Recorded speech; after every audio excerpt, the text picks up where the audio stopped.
So this is really cool. It's like, so we're going to start this podcast thing. We're going to start doing Yeah. this podcast. This is pretty cool. I think we'll get some listeners. I think people want to hear Dude, what we have it to was so say. bad that when I tried to log into our platform, it came up with a fraud warning. So it was like doing 2FAs, like go check your email, respond to this text. I was like, oh my Lord. Well, I saw the little message. It's not even StreamYard anymore. It's like something Spoons or whatever. They've probably been acquired by, 3 or 4 different companies since the last time we recorded. Yeah. When was the last time we actually recorded? November, I think, wasn't it? No. Yeah, I think October. It was. Maybe October. I think it was. It's been busy though, right? It's been a busy. It's been a busy quarter. I know for me and Josh and heck, Luke, you moved. I guess we can say that, right? You moved. You sold your other house, bought a new house, and it was like within what? Like you closed within a day of each other. That's ballsy. Yeah, it was. It was the 24th of October is the last time we recorded. So, yeah, we closed within a day. But the big news. That's high stress, dude. The big news is that Sergeant Major Vining has an X account now called Blasting Through, @Blasting Through. So give him a follow. That guy's the legend. Yes, 100%. That picture of him still goes so hard. Guy looks like a high school history teacher. So why did he start an X account like now? He's selling a book. Yeah. Got it. He wrote a book, so and long? he's gonna sell 1 million of them. Yeah, I'll buy it. I'll buy it. They were talking about the Maduro raid. Everybody's angry. They're like, man, you mean to tell me that SEAL Team 6 didn't do the Maduro raid? So now we'll never be able to find out what happened in a book or in a movie. That's right. They would already been out. Book would have been written, published on Amazon, bestseller. So since the last time recorded, what has changed in the landscape? I mean, Josh has done 2 ultras. That changed. Yeah. So he just finished one. So give us the AR, man. Yeah. Well, okay. So quick AR. I recovered faster this year than I did last year by far. But what was really weird was, so I was going for 150 miles, not just 100. And, the first one I did, I really didn't hit a wall until like mile 60, mile 65. That's when I was like, okay, like I am for real not having a good time anymore. Bro, I hit that wall at mile 35 this year, and I don't know why. And then at like mile 45, the wheels just came completely off the bus. Like they came completely off the bus. Because I was trying to meet time hacks, to stay on pace for 150, and my body was not having it. The thing that really gave me the most problems was my IT band on my left side. Like it really, really, like I had to peg leg half a lap just because that thing locked up on the back side of the course. Like it locked up, and I had to peg leg it back to my tent. So what was different this year with your train up than last year? Absolutely nothing. I did the I did the exact train up this year that I did last year. Dude, it is so entertaining. It is so entertaining because especially with both of you guys, it's just like the Army PT test, right? And those guys and gals who've been in the Army, you know what I'm talking about. You take your PT test and you're like, all right, I'm staying in shape for this next one. So I'm going to eat right and I'm going to run. I'm going to work out every day and I'm going to get my 300 or 350. But like your PT tests are done on a Friday. So you're like, well, I'll start on Monday. So then, you go to the buffet Saturday, you drink hardcore Saturday night, Sunday, Monday, you're a little hungry. Like, I'll start Tuesday. Next thing you know, and you take your PT test like once every 6 months. Well, the next thing you know, it's Thursday night, dude. And the PT test is tomorrow morning again. So it never gets any better. I think we all did 2 decades of that regimen. Yeah, pretty much. And the one thing I did, I think that helped me recover quicker this year was I stopped at the med tent sooner this year than I did last year. Because I didn't stop at the med tent until like mile 75 last year and be like, hey, like my feet are really bothering me. And then they, I pulled off my shoes and socks, and they were like, "Whoa!" What took you so long? Yeah, exactly. So I hit it sooner this year, but the lady they had a they got some PAs in there and stuff, and the lady's doing up my feet, and one of the PAs, she was like, "What's wrong with your knee?" And I was like, I think it's my IT band, like it's just like it's locking up. And so she asked me, she goes, "Did you train for this?" And I just kind of I just stared at her for a couple of seconds, and she was like, "What are you doing?" Like she was not happy with me. She was like, "What are you doing?" I just looked at her. I was like, "Well, I'm walking," and she just kind of threw her arms up a little bit and like KT taped up my knee, and like I just kept rolling. It was funny because the foot lady was like, she just looked at me. She goes, "You're not gonna go back and rest right now, are you?" I was like, "No." She was like, I was like, "I'm gonna go ahead and push through. Like I'm at the mile 50 mark. Like I'm pushing through. I'm not sitting back down again." And she was like, "Okay." So she wrapped up my feet and she was like, "You're good to go for another 50. Have fun." So. But you were lighter this year. Weren't you lighter this year than you were last year? Yeah, I was 13 pounds lighter this year than I was last year. Yeah, I don't know what it was, man, but I hit mile 35 and I hit a wall. I was like, "Ooh, that should not have come this early." And then, dude, when I hit mile 45, like my knee locked up, like I couldn't, dude, I was just I was exhausted. Like I'm talking about straight exhausted. It probably didn't help that I didn't sit down. We started at 7 a.m. I didn't even sit down to even take a 5-minute break until about, I think, dinner. So wow. Yeah, dumb. The whole thing was dumb. And I'm going on the record right now. I am not doing it again. I got that shit out of my system. Twice as enough. See about that. Whatever, dude. I'm not doing it again. We don't. Darren said after the first one, he said he stood by his word. He's not doing it again, and he didn't, and he hasn't. But he was like, we could go do something else. Like we could go up to Maine and do like a polar bear plunge. That stuff will be over in 20 minutes, and you'll be back in the bar having a nice beer or whatever. 30 minutes after that, it's like, why? There's just. I love it. I mean, you've done it twice. The way I see it, you've done it twice. I've done it twice. What more is there to prove? What more is there to do? I mean, you do it once and it's like, oh, that was a fluke. You couldn't do it again.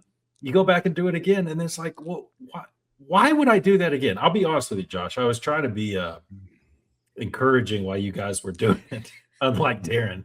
But man, on, what was it, the second night, I think, while you're suffering, y'all are in the hurt locker, trying to get done with it. I was sitting in here watching football in the living room with a nice fire going, with both my dogs asleep, warm, and I was just like, I am so glad I'm not out there doing that. The first night I was like, oh dang, I wish I was out there with the guys. But the second night I was like, no, dude, I'm glad I'm not doing it. Bro, it dropped down to 31 the first night. And so that was another reason. Like I crawled in my sleeping bag for a couple hours the first night. And dude, let me tell you something. And we've all experienced it. The last thing I wanted to do was get out of that sleeping bag at 1:30, 2 o'clock in the morning to, get moving again. The last thing I wanted to do. And yeah, it was not a good time. I will say Darren shot me a text when I got done, congratulate me on my second finish. So what were the hours of the first day? So like, when did you start walking the first day? 7 a.m. And then you stopped when? It was about 11:30. And then you slept for 2-3 hours. Yeah, I got back up at 2. I got back up at 2 o'clock. It wasn't but it's like you went so you went 24 straight hours, and then you went an additional 10 or something like that, or 13 or something like that. No, so started at 7 a.m. and walked until 11:30 that night. Right. Yeah. Went down for a couple hours and then went until I finished. Okay. Yeah. So do you think because of the cold weather and dude, I ain't ever doing it, so I don't question anybody. I'm just looking at some strategy here. Would it have been better to like stop at 6 or 7 and bed down for 3 hours? That way you're getting up and it's still like, at least it's not like 31 outside. Or do you think it just doesn't make a difference at that point? No, at that point it doesn't. For me, honestly, at that point it doesn't make a difference. I think where I went wrong was I started fast. Like I was for the first probably, I don't know, man, 7, 8 hours. Like I was cruising because I was doing. You and Robert were right there next to each other. Yeah, for yeah, like 12 hours. Yeah, I was doing like 10-minute and change laps, which Oof. last year Luke and I were doing. We were doing like 12 and change, and that was stepping out. I mean, this was like I was moving, and Robert, that guy's a machine. Like he was just putting in the miles. And listen to this madman. So we get done, right? I get done. I hit my 100 miles, and I'm like I am done. So, Robert had he was going for 150. He was at 110 miles, and so we go back to where we had our little canopies and little tent site set up. Get in my chair, but like dude, I dude wipe it, put on clean clothes, powder all the appropriate areas, and I get in my bag and I get in my zero gravity chair, and I'm like, all right, fellas, I'm racking out. This madman gets in his sleeping bag on the ground. Like he's sleeping on the ground with he's got a pad under him, but still, like this madman is on the ground in his army issue sleeping bag. And I was like, bro, I wish I was your age again, because if I laid down on the ground right now, it would take 5 or 6 people to get me back up, because I couldn't get up by myself. Being so stiff and sore, there's no way I could pick myself up off the ground right now. That guy, Robert's good to go, man. Let's remember where he's come from for the past year or so. Yeah. Dude's gone through, the SFAS, Special Forces Assessment and Selection. He's been through SEER not too long ago. And then he went through small unit tactics, where all they're doing is carrying rucks and sleeping on the ground. So, I mean, we'll see. I'm looking every time I bring up, because I mark the favorites, you, Jer, Robert, and Jeremy's kid. And I always look at the age. It's the first thing I looked at. It just popped out to me, because 20 years younger than you, dude. Yeah. We'll see how he's doing at 48. That guy's he's gonna be fine. He'll be all right. He's gonna be a madman at 48. No, it was good, man. It was good hanging out with Robert, spending some time with him. And then I rode back, since we live in the same area, I just went ahead and I rode back with him. Instead of Jeremy having to make a pit stop here in NC on the way back home. So we got to hang out and BS and solve the world's problems on the way home. So it was good, man. It was good. Yeah. But hey man, Darren is wise beyond his years. I'm all about sign me up for the polar plunge, because I'm not walking 100 miles again. No, I agree. I agree with you. And it's been a stressful year, so it's not like you went in like mentally clear. I mean, we've been busy, so it's like you go in, you get other things on your mind, and of everything going on in life, it's like the worst time to do it. Of course, I mean, it's a good cause, so that's a good thing. But yeah. There was, we had family in town for Christmas. Literally, they left, and like 3 hours later, Jeremy, and his son rolls in to spend the night, and then we hit the road to Houston the very next morning. So it was just like one thing after another. There was no break. Like I'm literally packing, while family's here. Like, hey, I'd love to visit with you right now, but I've got to go wash a load of laundry. Like I've got to be in the garage, doing PCCs and PCIs on all my gear and kit. You need to take one of your kids next time, man. Grab one of your daughters, drag them out there. Oh, bro, I got a better chance of getting you out there. Yeah, that ain't gonna happen. Dude, I struggle getting out of bed in the morning, much less walking 100 miles. You crazy? Yeah. Yeah. So Luke's in a new area, moved houses. Mm-hmm. He went from a lake house to a house on the golf course. That's right. Yeah. Sold his boat for some golf clubs. Nice. So yeah, we did move. I'll kind of tell a backstory on this. I'd talk to you guys about this at length. We'd prefer to be out of town a little ways, maybe 12 miles out of town, 5 acres, something like that. But man, we just couldn't find anything in our price range. Found one house, but all the bedrooms were upstairs.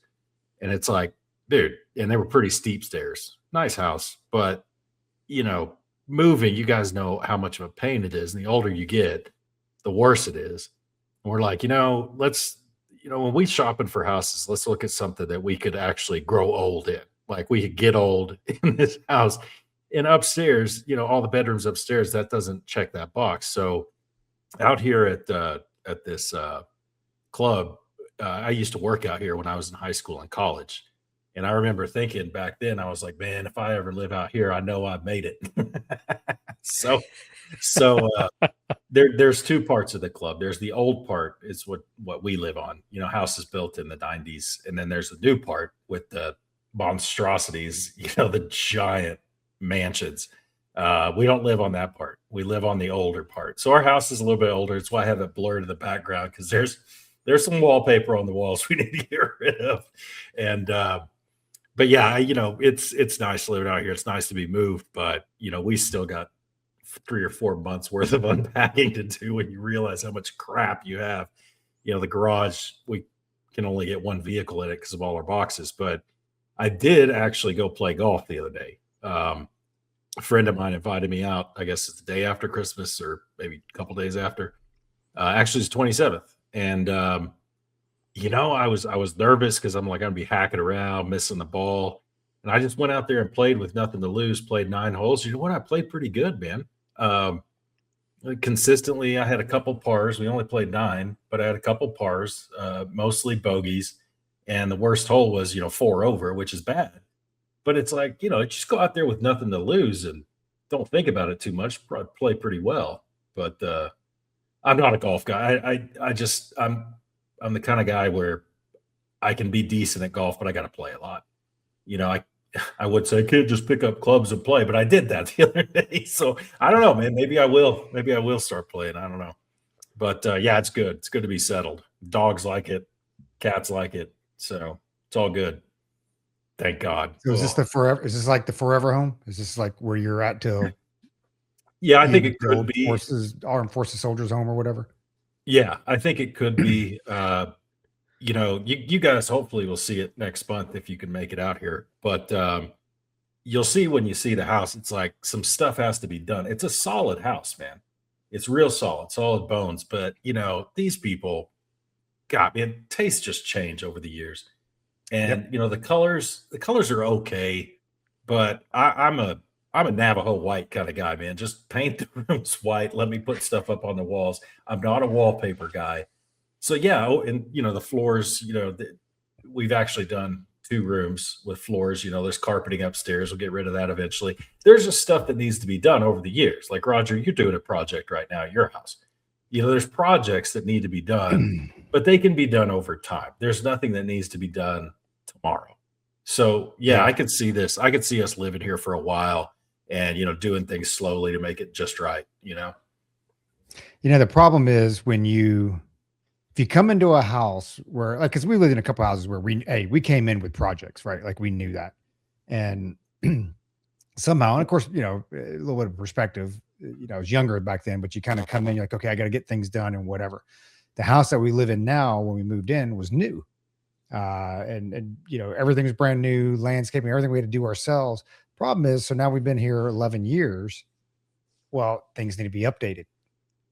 And in my mind, we haven't been here that long, right? But like you said, styles and everything change. Like we've already painted the inside of the house, one time because it was that like dirty white, not not white, not clean white, just that dirty gringe white. I can't tell if it's from my dog laying up against it or if the actual paint's that color. So we, did a paint on that and painted the doors. And now we're starting to see some things like, taking out a wall or moving a door or whatever. And it's hard, man. So like, I don't want to do that stuff, but we've been here long enough that you have to kind of keep the place updated or it just gets old. Yep.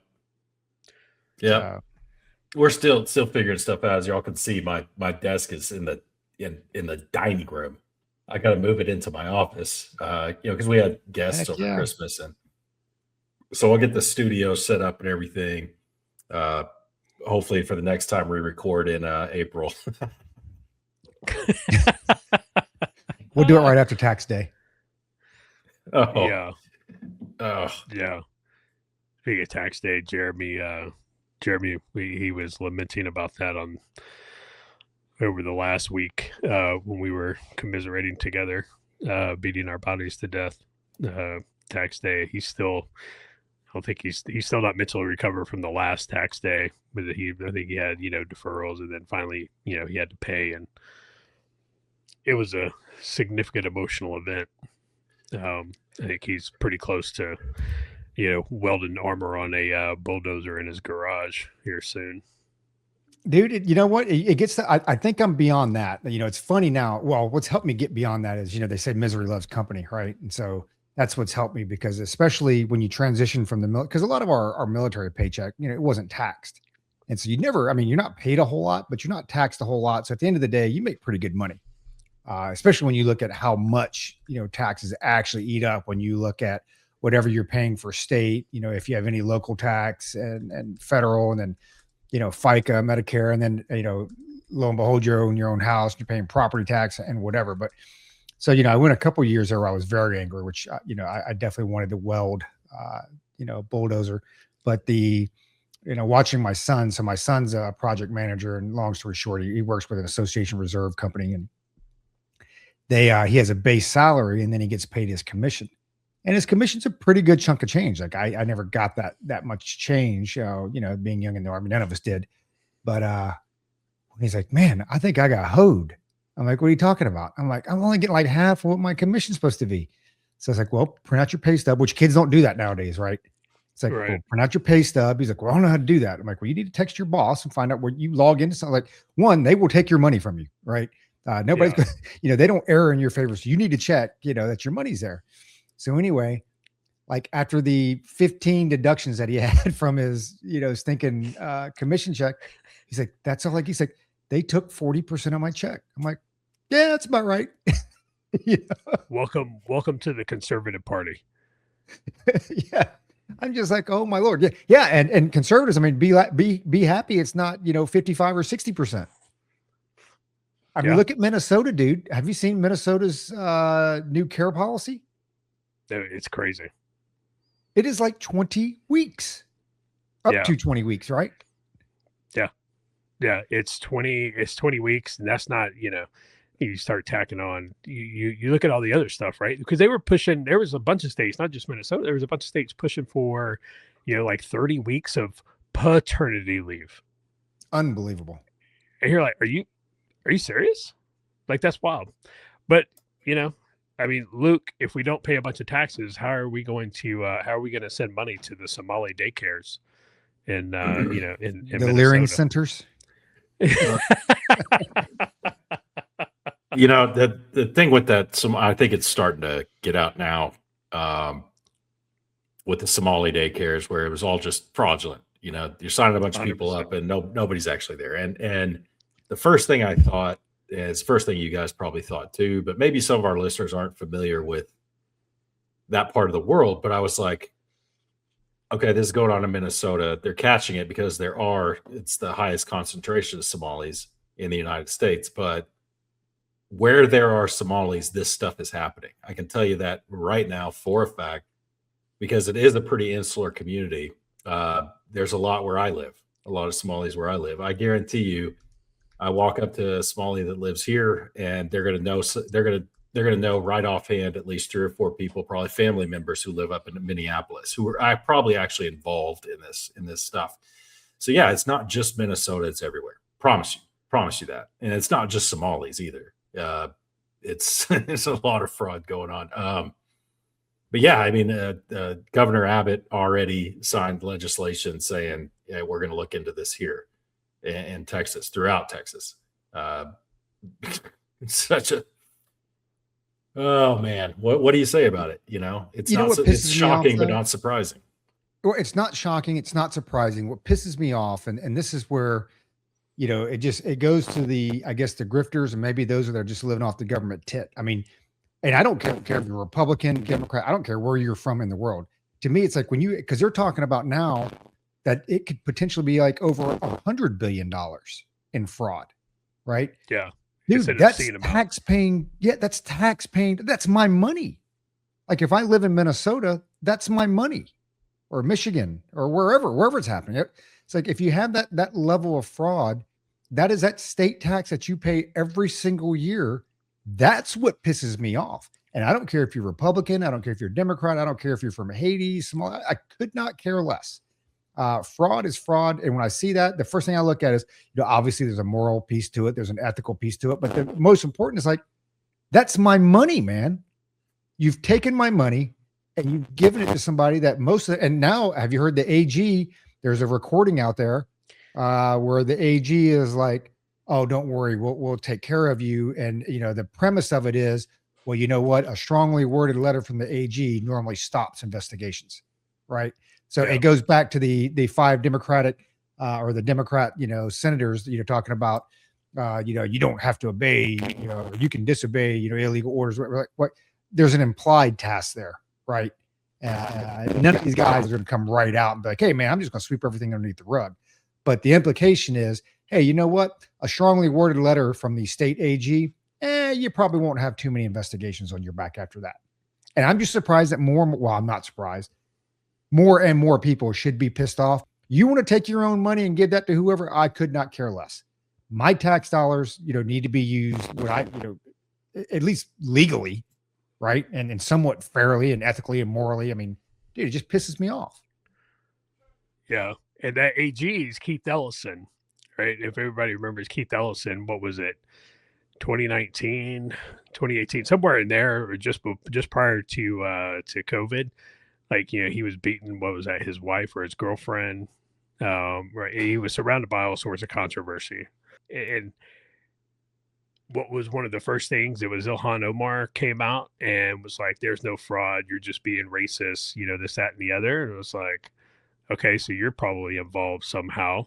And now one of the Somali delegates to the United Nations has been directly linked to a daycare center in Minnesota. Right. So you take that and you think about all those tax dollars that were going to those daycares, that was going straight back to Somalia, right? To buy and who else? And to fund the cause. Well, you take a look at, you know, because you look at Somalia's GDP, 25% of their economy, you know where it comes from? You know, I think we said this a couple episodes ago. It comes from remittances from the United States. Yep. There would be, and until stuff like that stops, and until people go to jail, it's going to continue, because Luke's absolutely correct. If it's happening everywhere, not just with the Somali community. I guarantee you it's happening with the Afghan community. I guarantee you it's happening with the Iraqis, the Syrians, every single community we have in the States. And guess how many will go to jail? No, nobody's going to jail. You know, it did force Tim Walz to drop out of the out of the race. And you know what? What's good and bad about that? One, is good that Tim Walz, you know, got, you know, drug, you know, for that stuff. But it's bad that it took a dude who's not a journalist. The guy is not a journalist. He's not a media, you know, personality. He's not, you know, this isn't, and it's not even Andy Ngo level. Like, he's not an Andy Ngo level guy, right? Independent journalist. It took some rando with a phone to expose all this. If we had a media that was worth a damn, they would be doing this type of stuff. They used to do this type of stuff.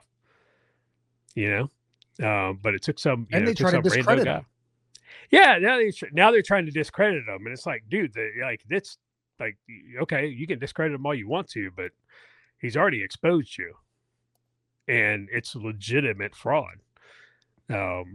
So the other thing is that Somalis don't see anything wrong with this. That's the other thing, right? Is a cultural thing. They don't see anything wrong with this because this is business as usual in Somalia. So they're just kind of like, from a moral standpoint, an ethical standpoint, they have zero problem with this because this is just how you do things. On the continent of Africa, specifically, in Somalia.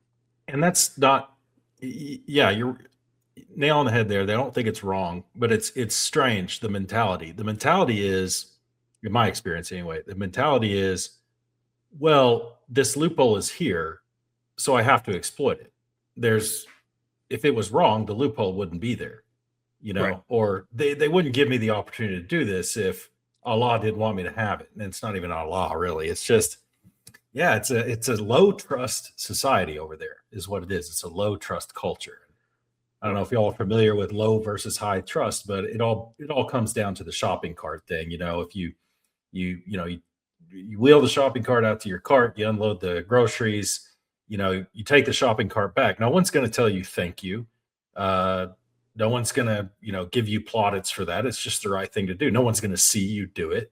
It's just the right thing to do. That's a high trust society. It's the same thing as like leaving your car keys, you're leaving your door unlocked or something. Yeah. But those who don't take the cart back, that's a low trust society, because there's no repercussion for not taking it back either. That's oversimplified, but it's a low trust society over there, period. And we've really made a mistake importing all these people and putting them all in the same place is the mistake we made. You spread them out a little bit, maybe it'd be better, but it's just not going to have a chance to assimilate when they're all together like that, especially in a tribal culture, No, you hit it on the head. It's the assimilation. They're not forced to assimilate, and so it's flying the other flag first before, and it's so different because, my mom came to America and it was hey, my kids are going to learn English and I'm going to speak English and I'm going to, I'm going to get a job. And again, it's you're forced to assimilate, but they want to assimilate. Right. And that's just not the way it is. It's like, well, hey, if Somalia is so great, then why don't you go back? Because it is better here, but they want their culture. Right. And, and I get it to an extent because at some point, I understand the transitional thought where you're like, well, hey, if there's a community of them, they can help, each other out and this and that. But at the same time, it's like learning a language, at DLI, like, hey, if you're not forced to use that language, you won't use it. Right. And you won't learn it. Now you've got some people that are sponges. I get that. But for the most part, if you're not in an area where, hey man, like if I want some water, I better learn to speak that language to get some water or find out where the bathroom. It's like Mexican. Everybody knows how to ask for a beer, right? Everybody knows how to ask where the bathroom is because you're forced to. And we stopped doing that many, many years ago. And unfortunately, you look at now with Trump, trying to fix everything. Trying to fix 2 decades of this stuff. I mean, when was the last amnesty? During Reagan years, right? The last mass amnesty. I mean, I guess that was amnesty. I mean, we've just gone straight open borders that screwed the amnesty all together over the last 4 years. But, then you're trying to, essentially fix decades of this stuff going on because like, Dearborn didn't just pop up overnight. That's been going on for years and years and decades. Right. So, I mean, it's like until you force folks to assimilate to, our values, our culture, that's what you're going to say. Because on the other hand is that's all they know. All they know is what they've brought over. I mean, it's funny because I hear my mom with other Koreans in the neighborhood here, not in the neighborhood, but in throughout Phoenix. Some of them barely speak English. Like you've been here for 45 years. Like, how can you not speak English? It's like, well, you know what? Because they live in their little Korean community. They go shop at their Korean store. They go to their Korean church. They have their job within the Korean community. So there is no forced assimilation there. It's just, man, I just don't get it. You just can't survive like that. Where else in the world is it like that? Nowhere. Well, I guess some higher class societies in Europe are getting like that, right? But they're learning. Yeah, I mean, I think that but it's different, right? Because I think that if I wanted to, would never do it, but I think that I could move over to Slovenia and live there and never learn the language, because so many people speak English. But at the same time, to the bank and things like that, you kind of have to know it a little bit. But that's different. That's different because they all speak English. Just yeah, I can't think of anywhere off the top. Maybe Canada, maybe. Well, I think when it comes to somewhere like Slovenia, you're also comparing a Western culture to a very another very Yeah, Western culture. You have a lot barely. of shared. Well, you know what I mean. You have a lot of shared. You have a lot of shared commonalities. You have a shared religion. Uh, it's vastly different than you've got to go move to Baghdad or Riyadh, right? Like it's and so this is kind of not to one, before I get off of Somalia, my solution for Somalia still stands as the only viable solution. Um, just putting that out there again. But you take a look at, people are freaking out about Venezuela right now. And it's like, oh, there's going to be an insurgency. There's going to be this. There's going to be that.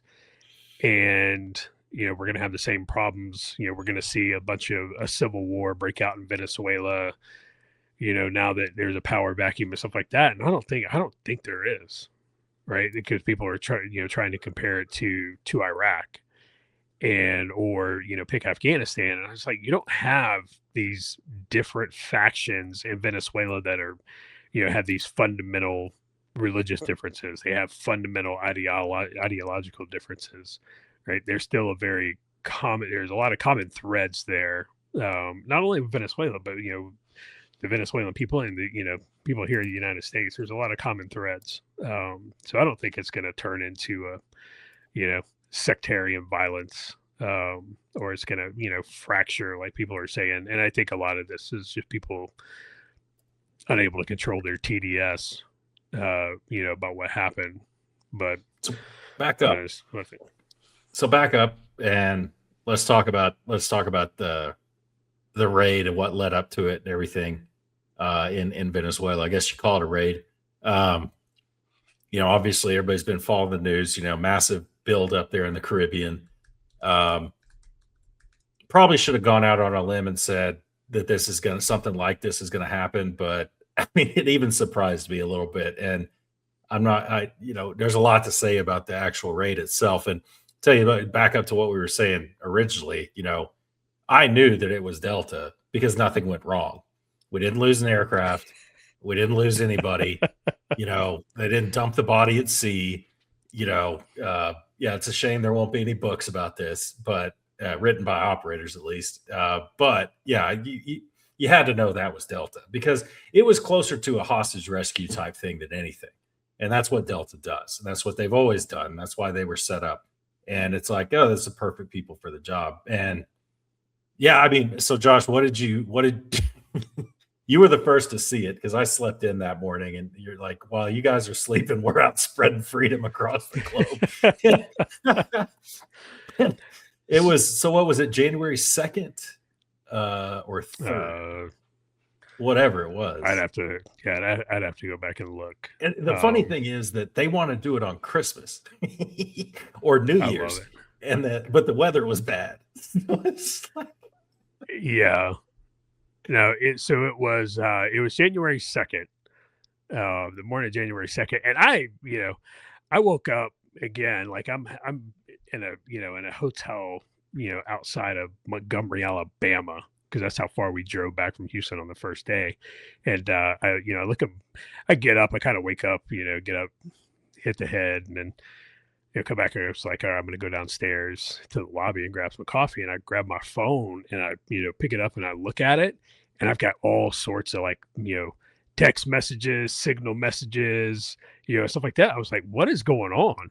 Right. Cause normally that's, it's bad. It's bad news, generally speaking, when, people text you in the, early morning or in the middle of the night, normally it's not a positive thing. And next thing I see is we went in and we got Maduro. And I was like, wait, what? I had to sit down on the side of the bed and be like, hold on, what is going on? And I pull up the news and I see that. Where I was was like, he? holy cow. Like, we actually like did it. It's like, Jurassic Park. He's like, he did it. That crazy son of a bitch did it. So that's how I find it. Then, you guys are like in your fourth REM cycle, like we've got Blackhawks playing Fortunate Son over Caracas, and Sergeant Major Vining's waking up with a chubby, right? Next thing you guys are, slump, not paying attention. What's going on? I didn't. I was shocked because I kind of had the same reaction. It's like, wait, what? Well, what? Because it's in the middle of Caracas. What does Caracas have? 8 million people? Yeah. Right in the middle of Caracas, in his, not a safe house, but in one of his residences. And the first thing that went through my head, and Darren immediately started talking crap. Oh, Delta finally did something. And a couple of my friends are talking a little shit. And I was like, yeah, you can say, anybody could say what they want. Leave the politics out of it at this point. The complexity of this op is unbelievable. How many people, just the planners, all the aircraft, the joint aspect of this operation, absolutely amazing. And then I saw a post on X, can't claim this for myself, but it should have occurred to me. It's like there was a Chinese and Russian delegation in the city caught in the crossfire, whatever you want to call it. And it's like they didn't pick up on that at all. Nope. So their intel, people want to say, oh, the big bad Chinese. Well, they didn't get a hold of this one. And you got to give JSOC SOCOM credit for their OPSEC on this one. Unbelievable. Well done. It's like that's almost more impressive than the raid itself, is that nothing got out. And the Chinese and the memes that were coming out the day after were pure gold. I mean, pure gold. It's just, it's shocking to me. I mean, can you imagine like the planning that went into that, the rehearsals that went into that, and nothing went wrong? When does that ever happen? I think a helicopter got hit by something, but it was still flyable. I mean, just miracle, like almost a miracle, I mean, just a real testament to, you heard people saying, man, we've really honed everything from the GWAT, from the GWAT years. It's like, dude, a lot of GWAT people are retired now. I mean, it kind of gives me a little hope that the tip of the spear is still the tip of the spear, because you name me. I mean, this is what Desert One should have been, or Eagle Claw, or whatever it was called. This is how this should have gone. And there's former Delta operators, who have passed away, smiling down from heaven. I was like, yep, that's how it should have gone. But dude, let me ask you this, Roger. So we went into Caracas, and Josh is a good analysis on his part about the Civil War, which we'll talk about in a second. It's like what happens next. But Caracas, Venezuela, not a friendly city to the U.S. forces. A lot of them probably consider themselves already at war with us, before that happened. If we can do this in Caracas, where else can we do it? I think Moscow's probably out. Beijing's probably out. But it's like, let me ask, could we have done this? If we had the same intel capabilities we have today, back then, could we have done this with Saddam? Could we have just gone and snatched that dude? Because, man, this seems like pretty hostile territory, non-permissive environment.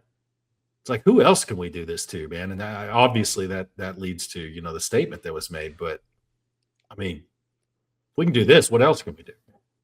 Well, that's the real second, third, fourth order effect. I get it, catching Maduro and this and that, bad guy, dictator, whatever. But, I think one of you, it might have been Josh, that was talking about, wow, Russia and China's been really, really quiet lately. Because you know what? You say, well, we couldn't do this. We wouldn't do this in Moscow.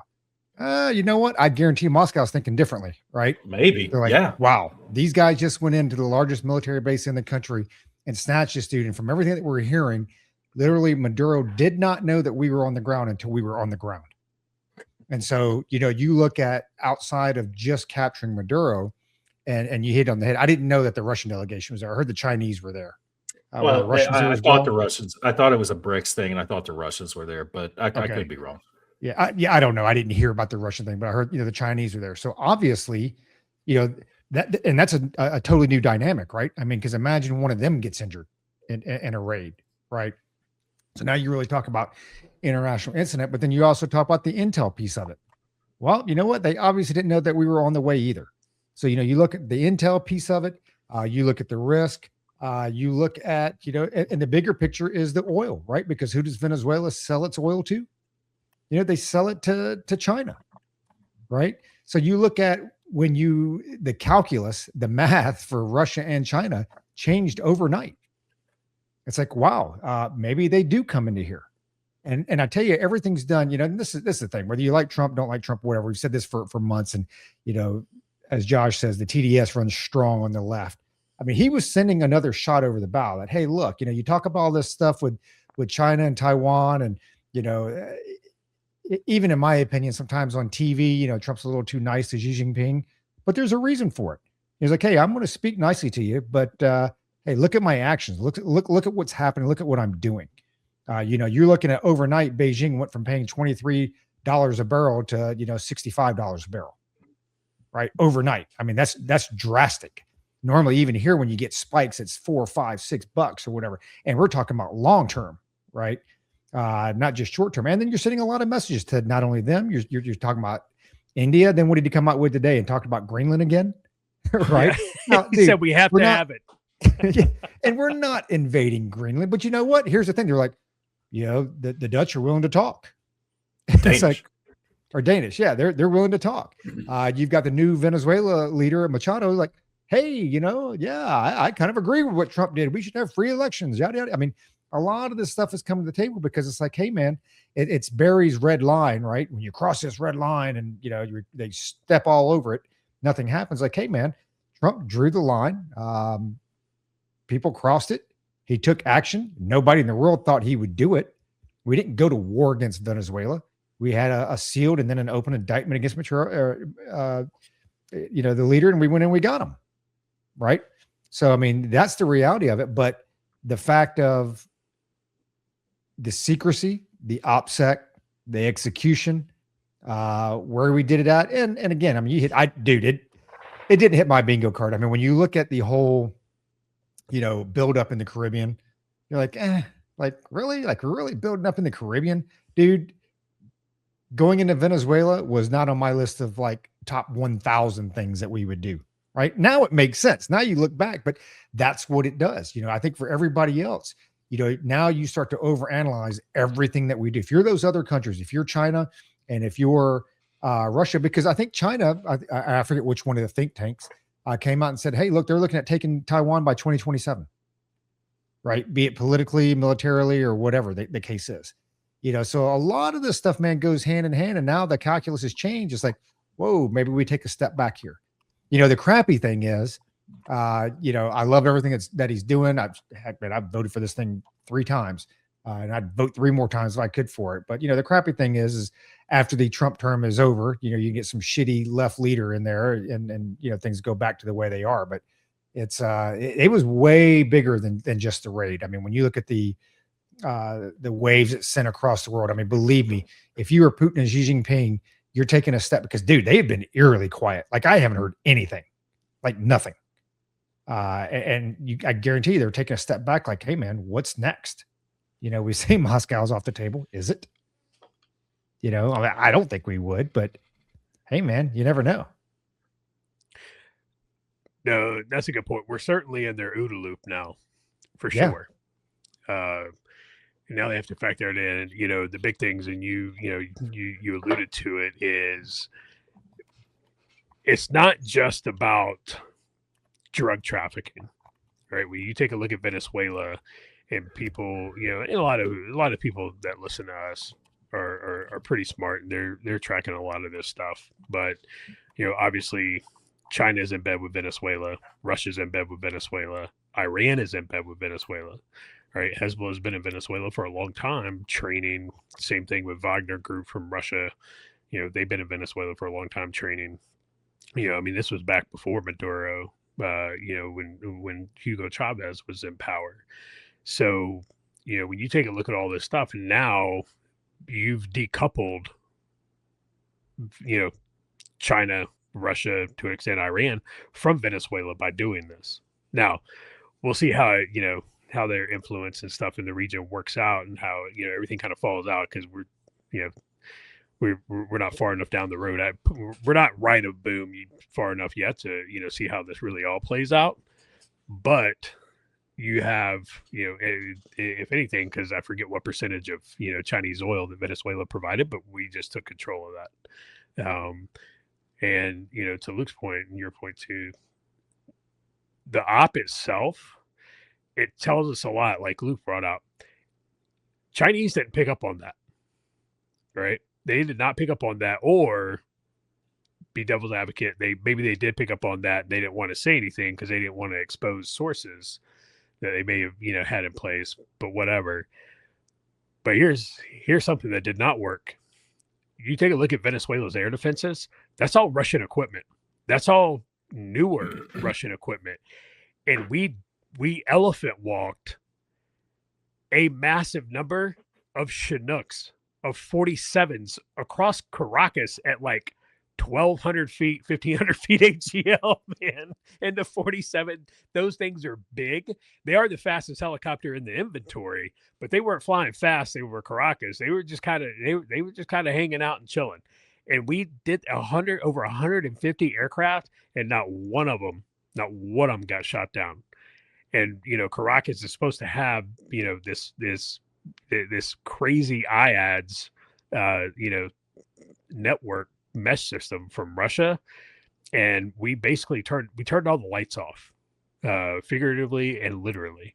We turned all the lights off, and it was part of this was also wasn't just it just wasn't a bunch of defo assaulters. It was a bunch of kids sitting back in the United States behind a keyboard, punching keys and shutting down electric grids too. The whole thing's super, super impressive. We'll see how it plays out. He had his day in court. What was it, yesterday? He was in court. For him and his wife and stuff. Yeah. So we'll see how it plays out. But at the end of the day, the Monroe Doctrine, or as one of our listeners, Ryan, said, the Don Roe Doctrine, is still alive. See, Donald, when Donald Trump made his press conference, he actually said that himself, and I was like, and my wife and I are sitting there watching it, and he started off the press conference. Trump started off the press conference. To me, he looked really tired, and as anyone would be, staying up all night, and he starts rambling. God. When he starts rambling and gets off teleprompter, it's like, bro, get back on topic. He was talking about all kinds of crazy stuff. But once he got back on topic and started answering questions, and, I thought Rubio knocked it out of the park. Hegseth was his usual rah-rah self, and, Raising Cane was pretty good. But once he got back on topic, it was pretty good. So much to say about this thing. It's amazing what the left is willing to support.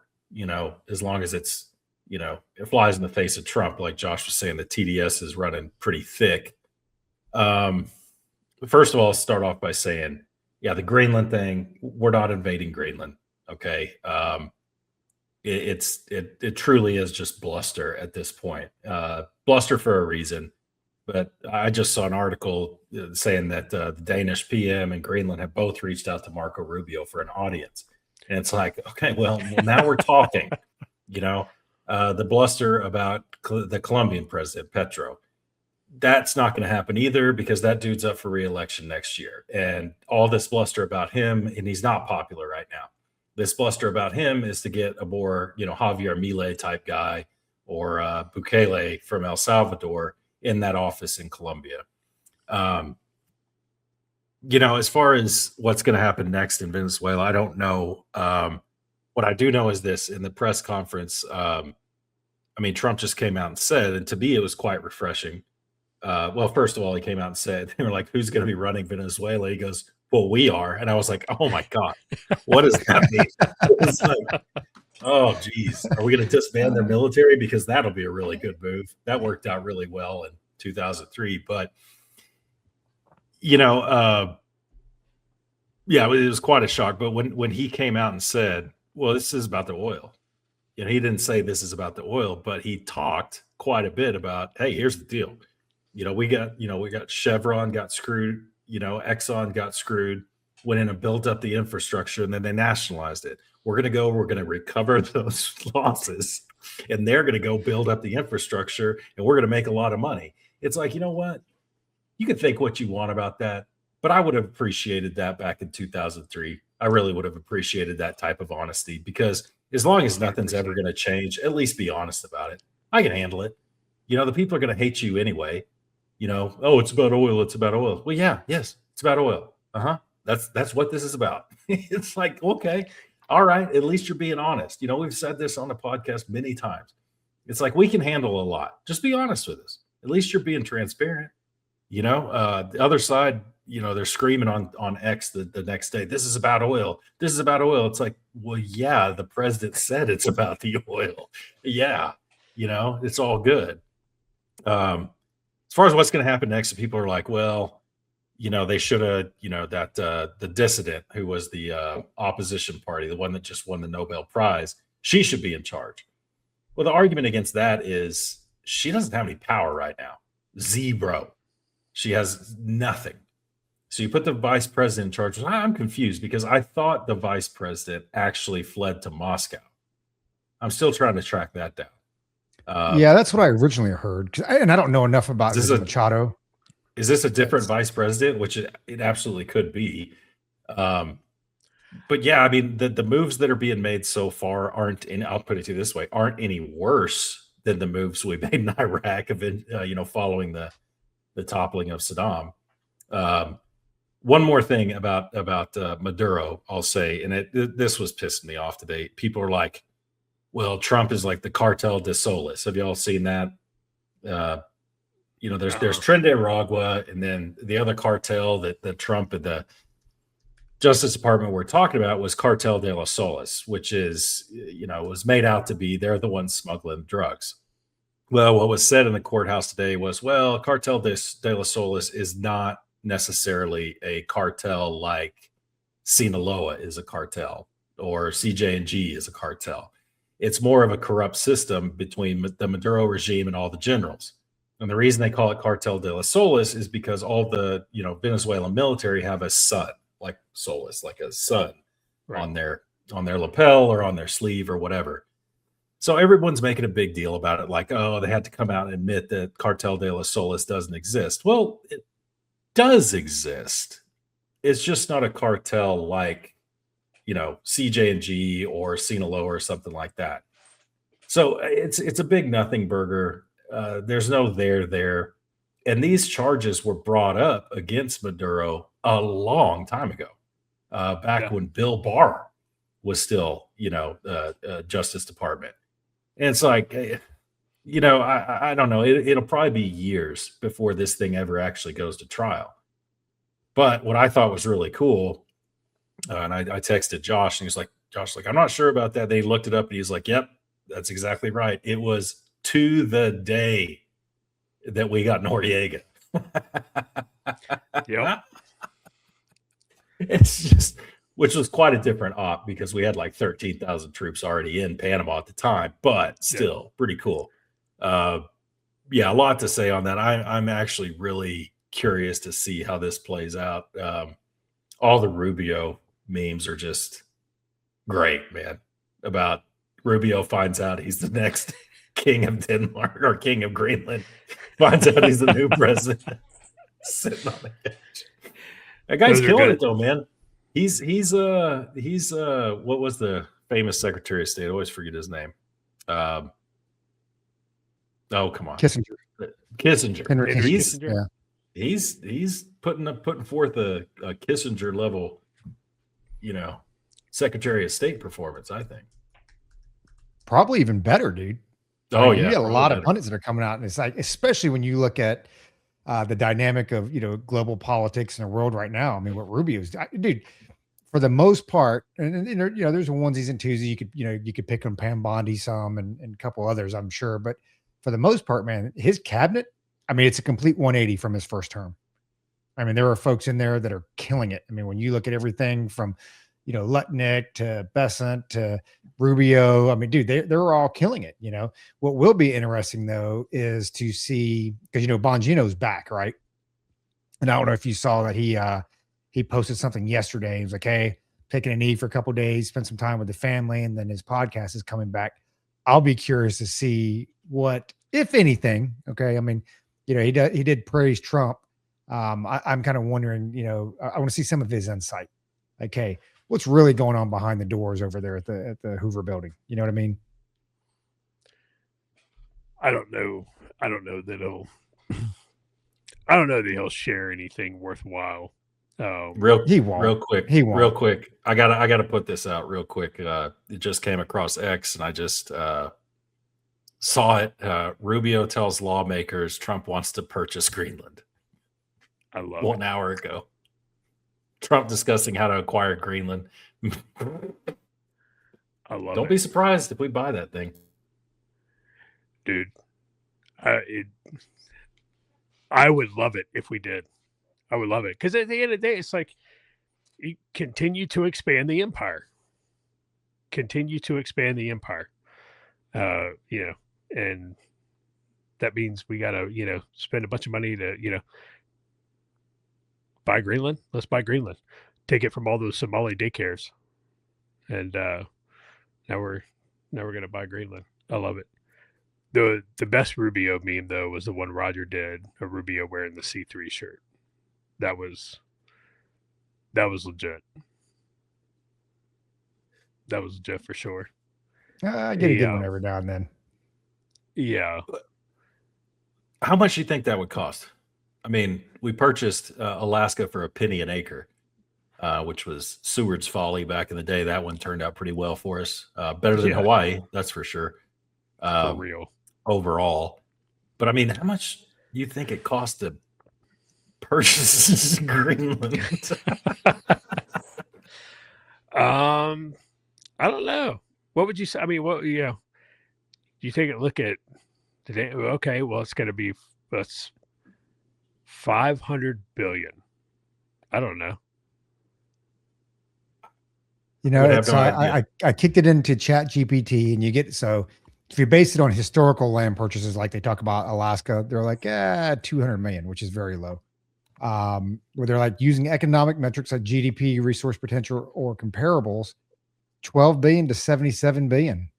That's nothing, dude. Bro, Elon could buy it. Yeah, dude, that's not. Yeah, that's nothing. Like, dude, you can own a sovereign country. Yeah, I was about to say, dude, Elon basically paid the same for X. Because did he pay like 44 billion for it? So that's the low end. Mid range is about 500 billion, and at the high end, they're like, 1.1 trillion, and the very, very high is 2.7 trillion. That's still nothing when you're buying a sovereign nation. Sort of sovereign. Especially a large landmass like Greenland. Yeah. Because it's not like, it's not like you're buying like, Liechtenstein. That's wild. I hope we do take Greenland. I hope we buy it. And this is the whole Trump thing as well, right? It's like, you throw something wild out there and the Democrats go chasing it. I mean, again, look at everything they've had to defend. And now you're defending a narco terrorist, dictator. There's no kings except for that one, except for real ones. Then we have, whatever, then we celebrate it. But it's like, it's almost like a fishing line. You just kind of throw it out there. Hey, the Dems will run on this thing for 14 days because nothing's being accomplished with the Democrats. Still continue to have the lowest possible approval rating, and they're falling apart. Now they're by no means done. They'll still come back during the midterms and probably do very well and maybe take the House or whatever. But they're going to run on this thing for a couple of weeks, and then who knows? I mean, you got people that are already reaching out to Rubio, like, let's have this conversation. Because maybe it's not where we're buying it outright, but hey, man, let's not pretend we don't have U.S. military bases all over the world, right? Yeah. And let's not pretend we don't have mineral rights all around the world. So there's a happy medium in there somewhere. Yeah.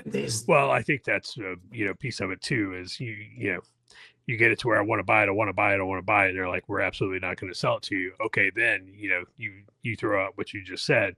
well, let's put a couple of military bases there. We'll come in, we'll build the infrastructure, we'll employ, your locals, blah, blah, blah. And, then that doesn't seem like a bad alternative to, give it to us, let us buy it outright. So I'll be interested to see how it plays out. But, Trump had some decent foresight. Everybody made fun of him in his first term when he stood up Space Force. And everybody's like, this is a waste of time. Nobody needs this. We don't need this. And now it's proven its worth. Even though we should still make fun of them as former Army guys. They've even got their own name. They're Guardians. Yeah, dude. Yeah. But you literally went with like the Star Trek symbol. Couldn't you, like, the number one thing I would come out with like, hey, our logo cannot look like Star Trek. Like, it's got to look like something else, right? It just looks too close to it. It was like, there's just no creativity, man. Yeah, dude, when they came out, they're like Guardians. It was like, you could have picked any other thing besides that. Like, that's, yeah, that was. Hey, what's your kid do for a living? He's a guardian. He's a guardian. Guardians of the Galaxy. The galaxy. Where is he now? He's at Starfleet Academy. Oh my Lord. Yeah. No, it was good. Hey man, let's see. Maybe the next polar plunge that we do, Greenland. It'll be in Greenland. Dude, have either one of you been to like Greenland before? Nope. No. Dude, I'd totally go now. I've been to Iceland. 100% go. You've been to Iceland? Yeah.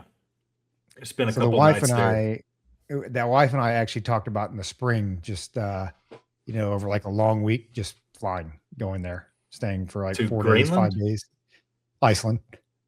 It's expensive, man. And there's really, just to say you've been, that'd be the only reason I tell people go to Iceland. Really? Just to go to say I've been to Iceland, because it's super expensive. It's we didn't go up and see the volcanoes and all that stuff, but we were in Reykjavik and I just really wasn't impressed. I thought that St. John's in Newfoundland was a lot better. I had a lot of fun there. Yeah, we stopped at St. John's a few times because the pilots love, because they want to stop and refuel at St. John's, and the plane broke.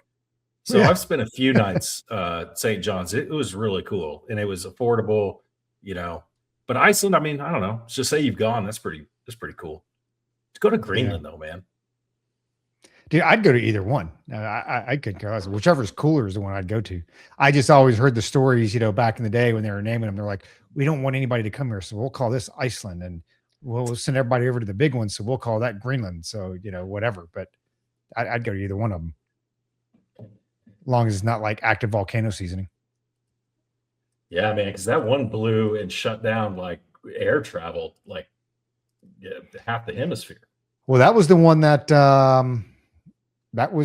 ended McChrystal. Remember, he was stuck in Iceland, and he was stuck with the Wall Street Journal reporter, and that's where he gave that interview. Rolling Stone. Right. Speaking of journalists, if you want to call them that, Josh, tell us about Seth Harp. Dude, this guy, and this is actually a nice segue from Michael Hastings was the Rolling Stone reporter that basically did McChrystal in. So Seth Harp, I think we talked about him a couple episodes ago. So he is the Temu Sean Naylor. Seth Harp wrote a book about the unit, here at Fort Bragg, and he talked about how, all of the, unit personnel, they're all on cocaine, they're all a bunch of meth heads, they just do drugs, and everything. And basically his book was written based on a couple of incidents that he didn't have any hard facts on. All he had were assumptions and what he heard through the grapevine, and he wrote a book on it and somehow got himself on the Tucker's podcast, and talked about it. So Seth Harp, he's a far left guy. He absolutely hates the military, even though he's in the military. at some point. I think he was a reservist or a National Guard guy. But he has a hard on for Delta Force. Like he has an absolute hard on. Like I don't know if the guy was like he didn't assess favorably one time at some point in his career or whatever, right? But man, he has got a hard on. So he thought that it would be a great idea to dox the current Delta Force commander on X. Right? He thought that, it would be a good idea to dox the commander of the organization that has spent the last, 20, 25 years perfecting making, unaliving people. And the backlash, it went from he deleted his tweet to now his tweets are protected, right? So you can't see him unless he follows you. And that happened pretty quick. Like that happened with like an hour because the backlash once he doxed the command, the backlash was quick and severe. What he doesn't realize is that there are some legal folks actually looking into that incident, because he opined, well, since I'm a reporter, I can disclose classified information if I want to without repercussion. And it's like, no, that's not true. That's not true at all. So he may or may not get a visit from the FBI. That's to be seen. But Seth Harp, man, what an idiot! Dude, I hope they Michael Hastings his ass. Like honestly, Michael Hastings, if anybody doesn't know, his car was driving down the road and then it exploded. Right? Do with that what you will. After he outed the JSOC commanding, the former JSOC commanding general who, along with General, Mike Flynn, perfected the art of finding and unaliving people in Iraq. And all of us were there for that. And then the reporter that just happened to, get him fired, his car blew up while he was driving down the road. People were like, oh, it's an accident. It's like, yeah, because cars just, magically explode while they're driving down the road for no reason. Totally normal. Totally normal. Good job, Seth Hart. He posted a photo. Josh, you're gonna love this. Somebody got a screen grab of an X post that Seth Hart made, and no joke, he's said something like, I don't believe in violence, but with all this many threats, you never can be too careful. And he's posing in front of a bathroom mirror, and he's got a pistol in his waistband, like appendix carry with no holster. Yeah, I saw. Did you see that? Yeah, what a clown, dude! And then people clowned him for that. That guy. Yeah, well, even to give Tucker credit though, like I listened to that, and Tucker kind of took him to the carpet on a couple of things. He's like, this all sounds like conjecture to me. Well, no, Tucker, you don't really understand. It's like, dude, it's the Ann Coulter style of writing. You start off with two facts, then you make an assumption based on those two facts. You turn that assumption into another fact, and then you just keep going. And that's what the whole book is. It's the entire book, from what I can understand. That's how Ann Coulter writes anyway. But yeah. Whatever happened to her, man? What happened to Ann Coulter? I mean, she just went crazy. Or was she just like TDS?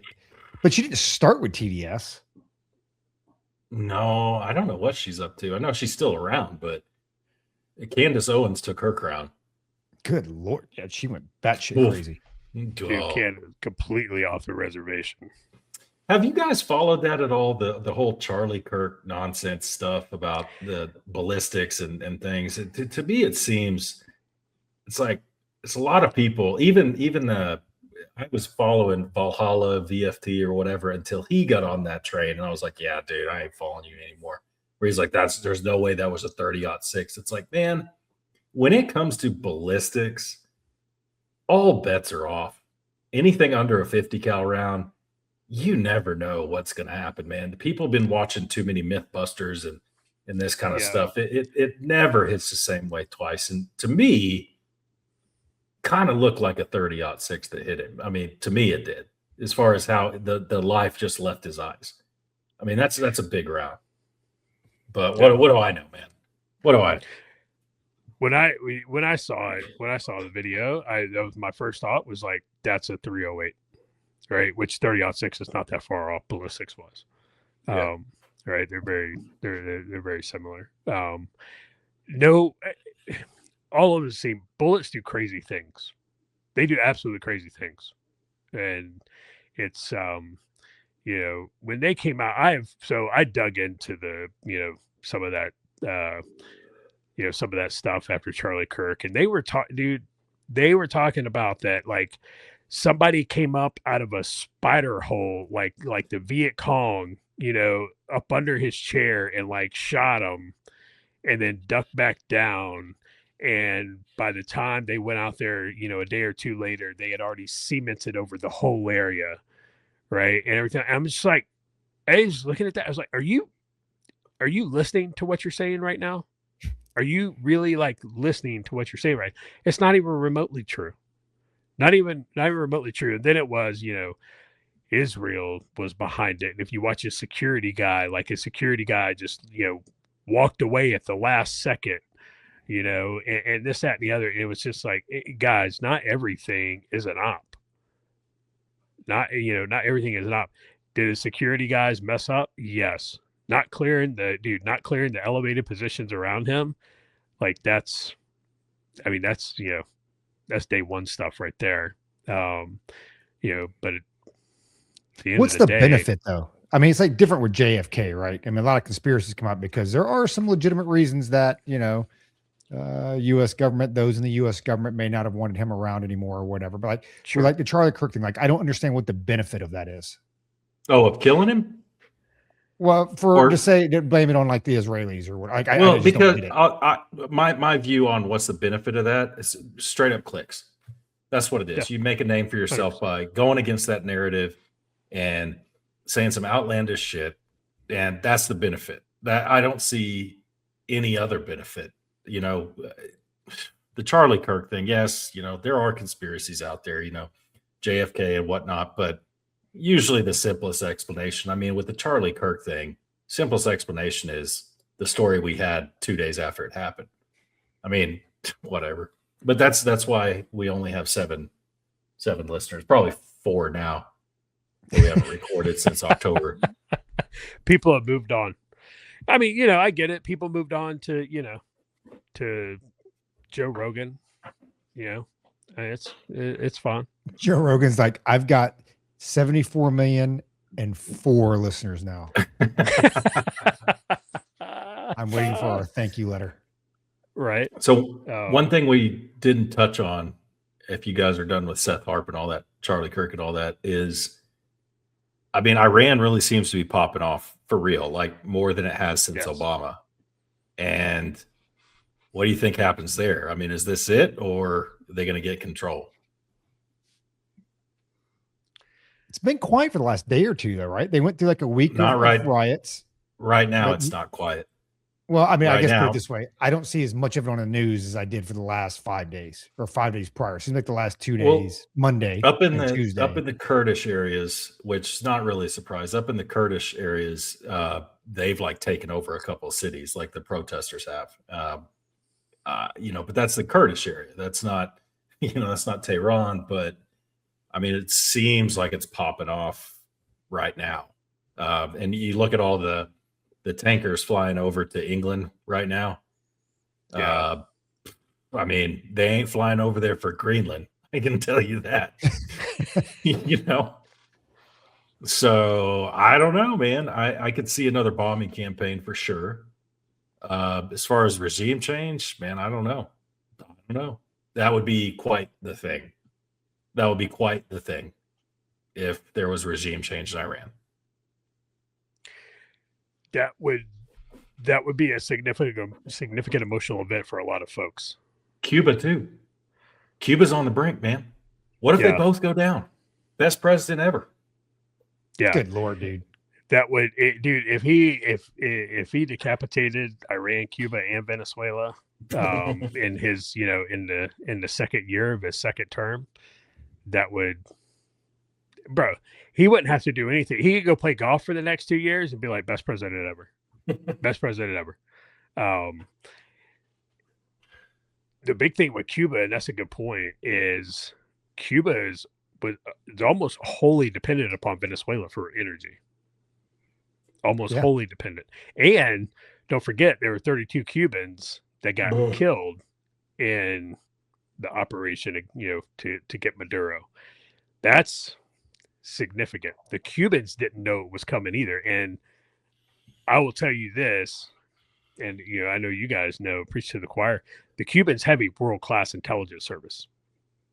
They have it, especially for them not to have the sensors, the tipping and queuing set up in the Caribbean to be able to, it's like, hey, there's a whole bunch of aircraft that's leaving. There's a whole bunch of aircraft that's doing something. Maduro, wherever you're at, get out of there and go somewhere else. Like, for them not to be tipped off about it, that's significant too, because they do have a world-class intelligence service. Very, very good, both human and SIGINT. 32 Cubans, man. Yeah. Well, I mean, you got to remember when Chavez, like, wasn't his one of his surgeries, didn't they fly him to Cuba? That's where he was receiving medical treatment. So, I mean, they've had ties forever. I mean, Josh, you called that earlier. They've been tied together forever. Yeah. So that would be massive. So Cuba, we definitely have leverage on them right now. But for Iran, I was watching videos this morning of them in the streets and, Homs and a couple other places, and they're getting after it, man. They're getting after it. Is this going to be the end of the Iranian regime? I don't know. It's just been let down too many times. With this for me to really want to believe it. Like, I want it to be, but I don't know. I don't have faith in our agencies and our institutions to go ahead and push it over the precipice. So what happens? They get overthrown. The Shah gets overthrown. Like, who takes power? What happens there?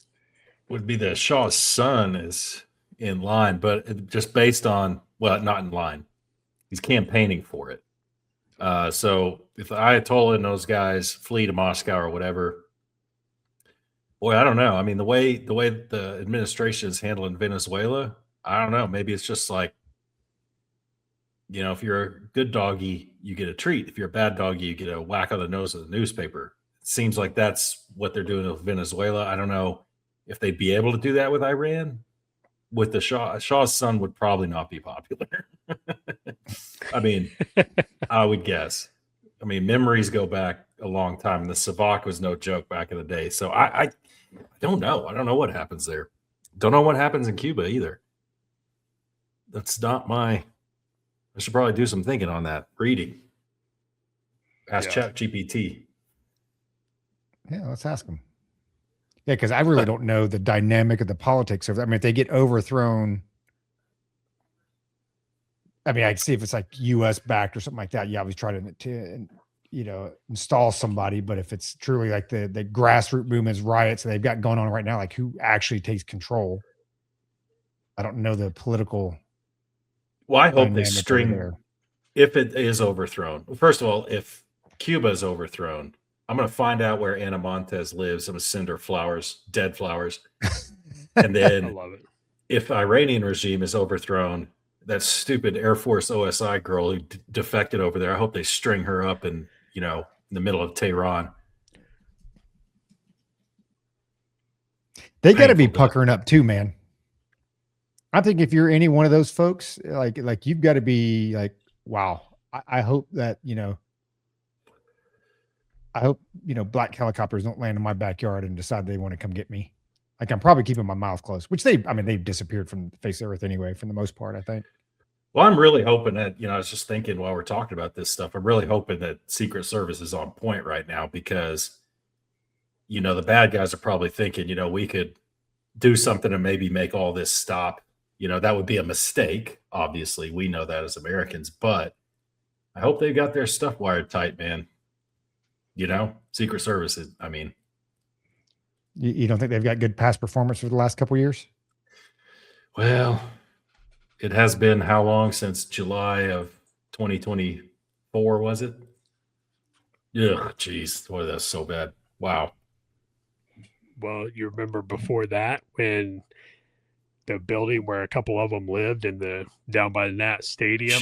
Next thing you know, they had people who were, but they were actual had law enforcement clothing, and they were hanging out with them and stuff. And come to find out, they were what, Iranians? Yeah. You're like, good job, guys, good job. Well, we couldn't racially profile them because profiling is wrong. Oh, jeez. It's like, okay, is that picture real? The one that you sent with Maduro taking a picture with the because the link is dead. Yeah, no, it's a real picture. Oh no, it's there. No, it's on the thumbnail, but then when you click, it says removed by the moderator. So when it comes to international justice, right? I assumed, I could be completely wrong on this, that the DEA, right? I don't think the DEA can affect an arrest in a foreign country. I thought only the marshals could do that. Is that right? Am I off base on that? That's the way I understood it. Yeah. How would you like to be the U.S. Marshal or the DEA guys on that op? Stand over there. Stand over there and don't get in the way. Bro, the fellas are like, stay on the helicopter until I come back and get you. Oh, yeah. Sounds familiar. Sounds familiar, right? Exactly. Hey, you stay right here in the Panda until I come back and get you. Stay right here. Be right back. Well, I thought I'd made it the first time they let me do perimeter security. I was just like, oh my God, they actually like me. It was always like, stay here. We'll be right back. You're like, just once, man. Just once. Let me no. You are a liability. Yeah, and you know what? With those things, like, I know my place. Like, yeah, dude, I don't need to be up front. I don't need to be a door kicker, nor am I qualified to do any of that stuff. It's like, I'm happy. I remember when one of the first time going out, the commander's like, you're back here with me in the radio. I'm like, I'm good with that, brother. We're good to go. They'll call us up when they need us. That's right. Exactly. And then when they need us, they need us. Yep. And that's all there is to it. And that's fine because that's our job. Yep. So on to a totally different subject, because we are getting to the what are we at, the semifinals and the national championships. CFP. What do we think? Are we happy with the CFP format? Too many teams, not enough? What do you think? It's whatever. It's whatever, John. Well, you know what I think? I take the Mike Leach approach to this. It's like the more teams, the better. There are currently 37 bowl games, 37 to 38, right? You could shorten the season by 2 games, only play conference games, You're out of luck, Notre Dame. Sorry. And shorten it by 2 games, and then you get 64 teams in the playoff, and you just play it through, man. And you end at the same time it ends now, and then there's no discussion. Everybody gets a chance. And I really think that would work too, because people are like, well, some of these smaller schools, your Appalachian State or whatever, they get to play Notre Dame, and that brings in a lot of money for them. Well, they still get to play Notre Dame. They just do it in the CFP with 64 teams. Still bring in some money. It's all good. You know how I feel, dude. It was just the classic Texas Tech fan experience watching that game against Oregon. It's like, I know we're better than this. Our defense showed out, but our offense just did nothing. They couldn't do anything, and it was just like, I can't. I shut it off, dude. I shut it off in the third quarter. I knew. Well, I kept watching because I'm like, surely the offense is going to, because the defense was doing its job for the most part, right? Yeah. I'm like, surely, and then at halftime, I think even Texas like, I put money on your team. I'm like, they're going to get their act together at halftime. Defense is holding them, and they're going to come out, and they're going to come firing. But my question is, so, and maybe this is contrary to my initial thought, and we had talked about parity, with college football versus college basketball, but it's like, To me, I thought there were too many teams. There were too many teams in it. Because the difference between your 1 and 10 in college football is usually a big difference versus, college basketball, the difference between your 1 and 10. I mean, the line's going to be pretty even. But when you look at now, maybe they just get the rankings messed up, which I also believe happens because, they cheat. But when you look at the rankings of your Final Four, so Indiana, obviously a 1 seed, Oregon's a 5 seed, Ole Miss is a 6 seed, and Miami's a 10 seed. So 75% of your semifinal aren't in the top 4. So it's like, did they just seed them wrong? Or is that just like, hey, this is the benefit of having the CFP? I mean, do we expect this every year? I mean, I think with the NIL and the portal, I think you can see a lot more of this type of stuff happening. Like everybody says, the NIL and the transfer portal is going to ruin college football. Yeah, I think it'll ruin college football for a lot of people, but it didn't for me this year.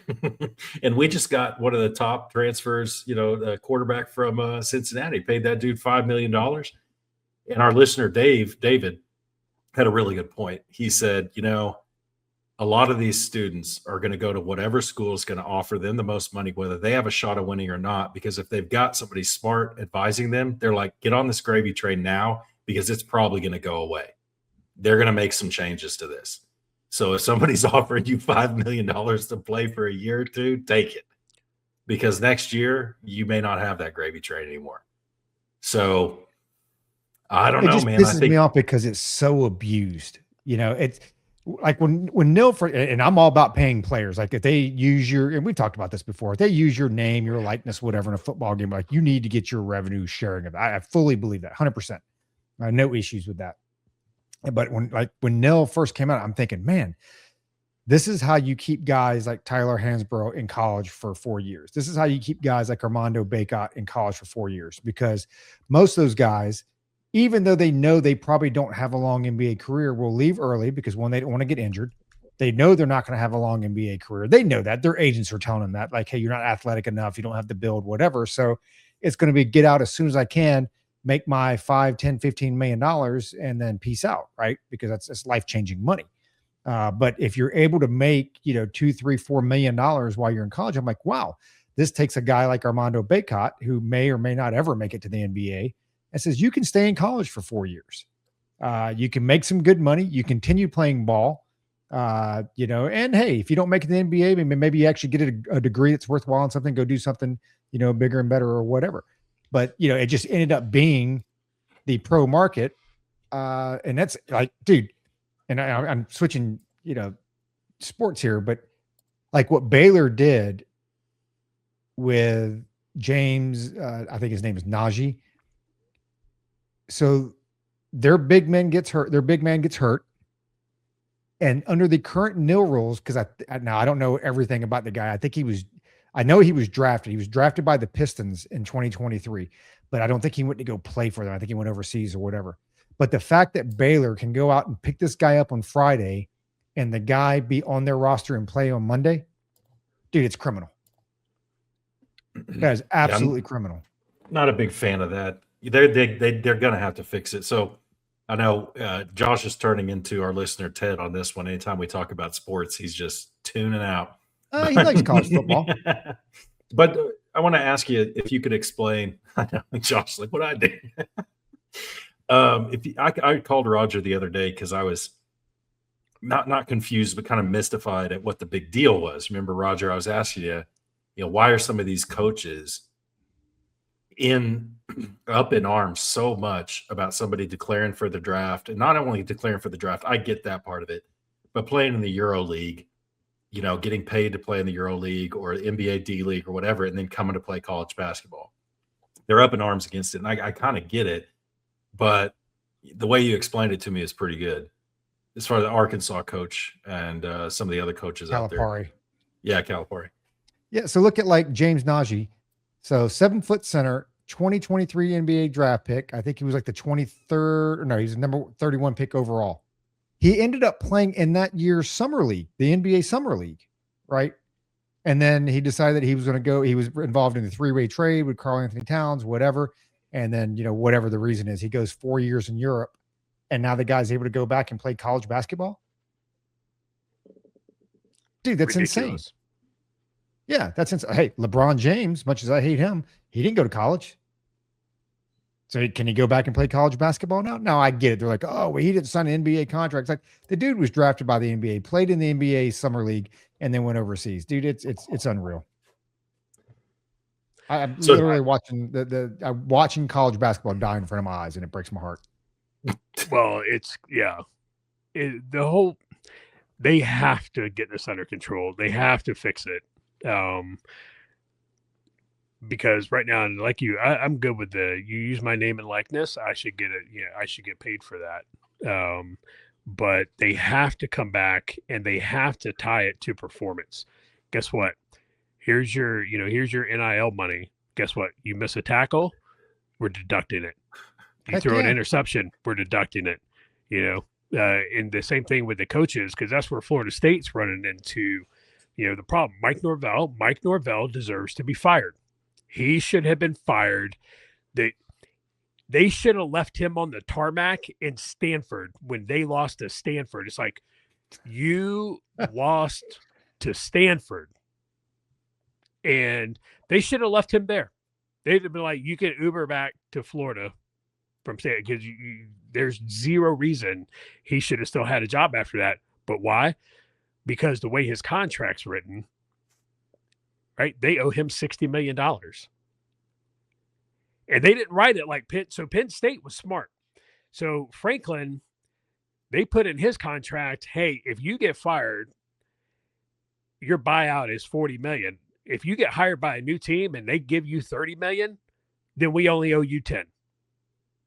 That's smart. That's a very, very good way to structure a contract. Sure. Florida State didn't do that. And so now they've got to keep Mike Norvell for, at least another year, minimum another year, to, help buy down his contract. And now they're talking about paying a couple of guys. They're talking like Squirrel White. Like, that's the dude's actual name, Squirrel White. Right? Squirrel White muffed 2 punts in the final 2 games. Just straight muffed them. Which ended up, costing the, FSU points. And they're literally talking about paying him to stay at Florida State. It's like, what? What are you doing? This guy's not good. Like, he's terrible. But he's getting paid, and they're going out and, they just landed Auburn's QB, right? Coming through. Guy, like, you're looking at it, it's like, you're not good, man. But it's like, well, I'm one of the best free agents on the market right now, and if you want me, you're gonna have to pay. I called it when they first, this whole transfer portal thing came out and stuff. I called it. I was like, this is gonna ruin college football. This is gonna 100% ruin college football. They've got to wrap it. They've got to put some stipulations on this. Like, you want to transfer, you lose a year of eligibility. Right? Well, and they you got to sit for a year. They haven't even enacted like the basic rules. Like, hey, transfer portal doesn't open until all the bowl games are done. Yeah. Right. I mean, and that should be with all of them. That should be with the coaches. That should be with the players. That should be with everybody. Like, that needs to be in lockstep with also the pros, right? So that way you don't overlap too much. And it's, hey, man, when the last bowl game's open or over, fair game.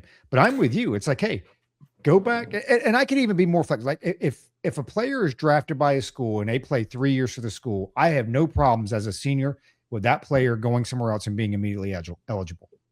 No issues with that. To me, it's like, you paid your dues, you did 3 years, you want to transfer in the off season to a new school for your senior year. I don't have a problem with that. But you're getting to the point now where I use like Lubin for NC State, in college basketball. Like, he's on his 3rd team. That's correct. I mean, every year he just transfers to a new school. Tyler Nicholas started out at Virginia Tech, and then he went to Carolina, and then I think now he's with Vanderbilt. Like, every year they just transfer. Who is the player that you just said his name, the Arkansas coach? Calipari. Who was the player Calipari was talking about? It must be a big player who's working on his 7th year of eligibility in college basketball. 7th year. Okay, something's wrong, obviously. A lot of people go to college for 7 years. Yeah, I know, but you don't play sports all 7. They're called doctors. Let me tell a quick story. So back in the day when we're all at the Det, we had this guy Chuck. Chuck is a giant. He played college football. He's a fullback. Ran a 4.3 or 4.4 40. Just a bundle of muscle. This dude was just a specimen. We had this other guy, Greg, in the Det. He doesn't listen. Neither does Chuck. And Greg was constantly giving Charles nonsense. Some of the stuff we'd say to each other in the Det when it came to race or gender or sexuality, if that stuff got out, I mean, we'd be canceled forever. And Greg was one of those guys. And so was I, to be honest, with Charles especially. So one day Charles walks in, and this is back in the 2012 timeframe, 2011, and they were on the same team. And Charles sits down. I think it must have been before that because I was a witness to this. And Greg, in all seriousness, he's like, "Hey, Charles, tell me about your college career." And he's like, "Oh, I played for a year and a half, and then I think he quit and went and joined the Army. I don't know why." And Greg said, "So you still have 2.5 years of eligibility, right?" And he goes, "Yeah." And Greg's like, "Well, I was talking to my wife, Nicole, and, we'd be willing to take you in. And I was watching this movie called The Blind Spot."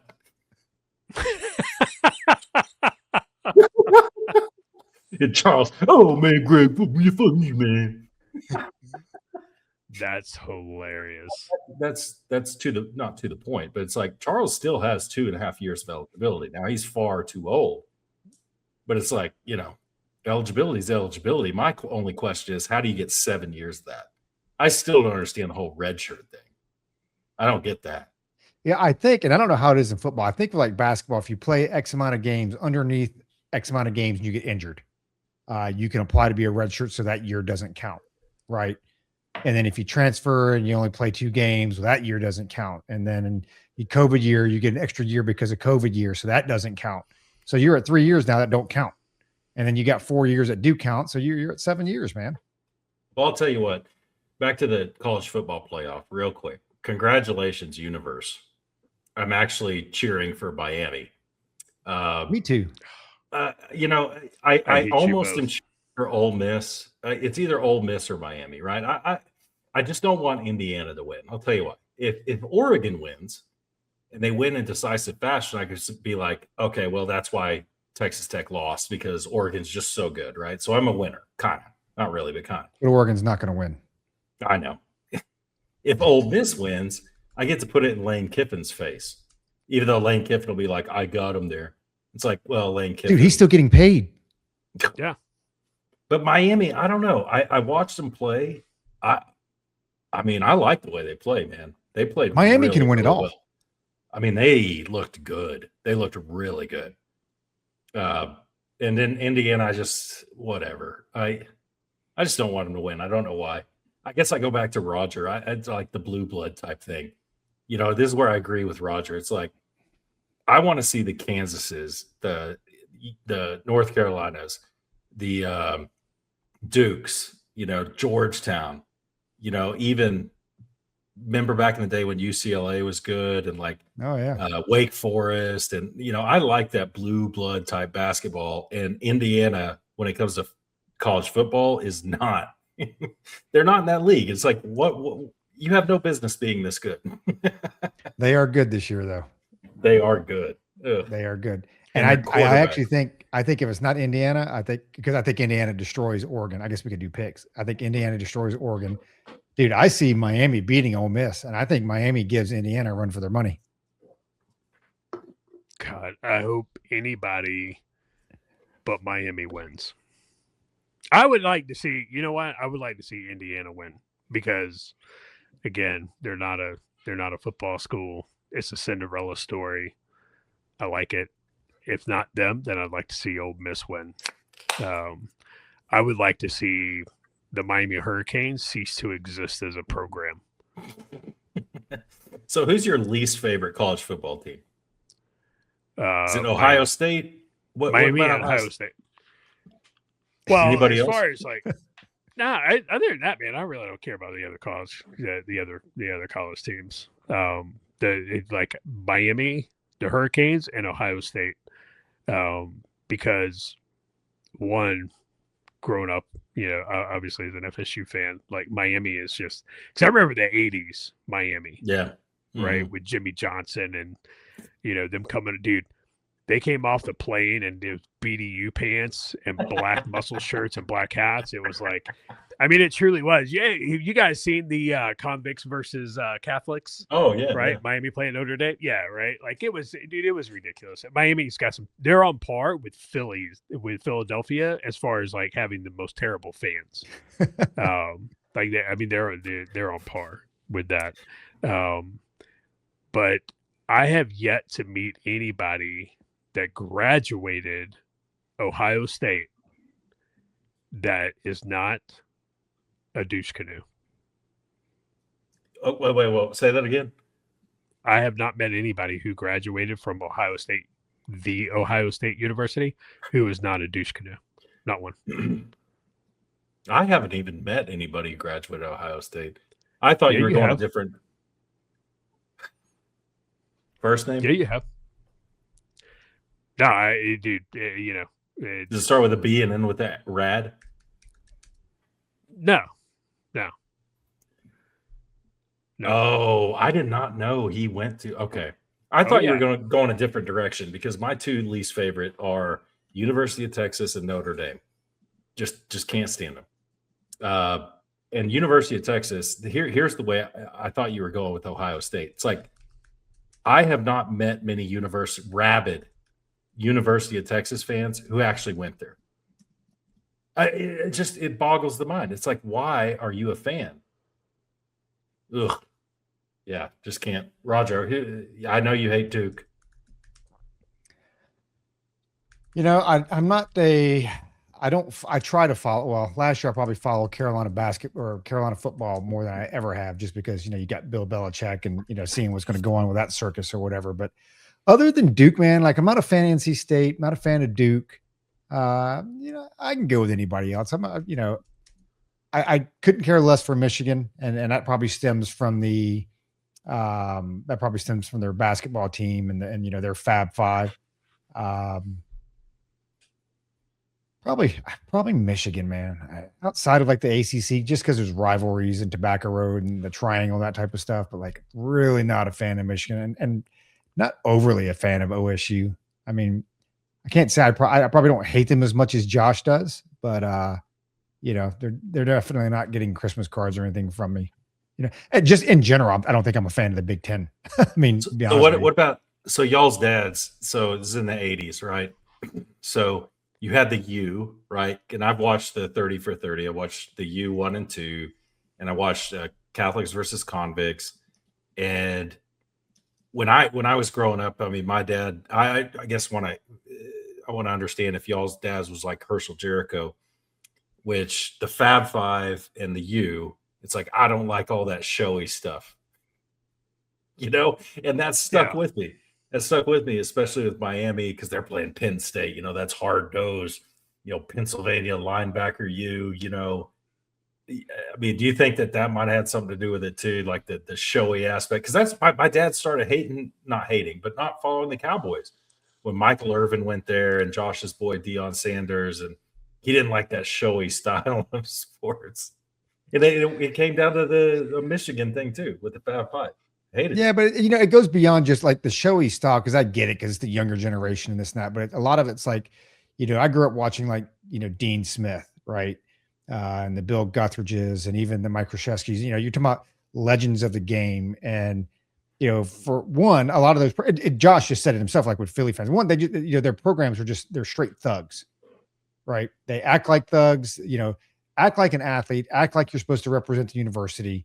Have respect for the game, have respect for the other team, have respect for the coach. That's why you see all this stuff going on nowadays, where we were chatting about it the other day, right? With the coach going after the referee and stuff like that. I mean, that's why you have all that stuff going on. Like, there's just, it wasn't that you're flashy. It's just that there is zero respect, in my opinion, for the game. Where a lot of us, even though I was crappy as I got older, obviously didn't go anywhere.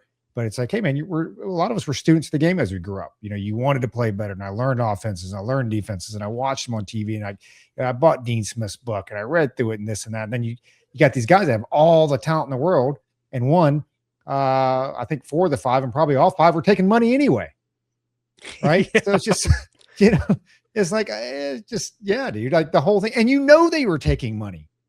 That's the only, I guess, excuse I have for the nil the way it is now is that it allows for the other teams that weren't cheating before to now get on par to what a lot of these other folks are. Because, dude, you get some of these people, and I'll call them out, your Houstons and things like that. Dude, I'm telling you right now, they've been doing it for years. I think when you look at Calipari, he's been buying players for years. And now you finally say, well, hey, everybody else can play by the same rules. And that's where you're getting these other schools that are starting to pop up now because now they can afford, hey, you know what? We're going to put all our eggs in a basket. We're going to pay $4 million for the player, like BYU did with their player, because you know what? It's like, hey, our basketball program sucks. We're going to get us a top 5 pick in the nation. You know what? If anything, it will get us national TV time, right? And what's that going to do? Ticket sales, TV time, better players. I mean, it can turn a program around. So let me ask you this: let's say that overnight, we win the lottery. All 3 of us do, and it's a big one too. We win 3 different lotteries, all for like $800 million after taxes. So it's 1.2 billion. Now you're down to 800 million. God, I mean, if I have that kind of money, why not give it to, my alma mater so I can watch them and be like, yeah, they're finally good. No, I'm with you, but I'm like Josh at that point, and this is what's going to happen. It'll be collective bargaining agreements. Like I want a contract because if I give you $5 million and you don't make first team conference, I want my money back. Right. I mean, that's just the reality of it. Like you owe me something. And I am all for, and you see this with the NFL. It's been going on for years. I am all for incentive-based contracts. Hey, you know what? I'm going to give you $100,000 base, salary, whatever. You make first team all conference, dude. I have no problems giving you $2 million. Yeah. You end up as a finalist for the Wooden Award. I don't have a problem giving you another $2 million. And if you're the AP Player of the Year, have $10 million.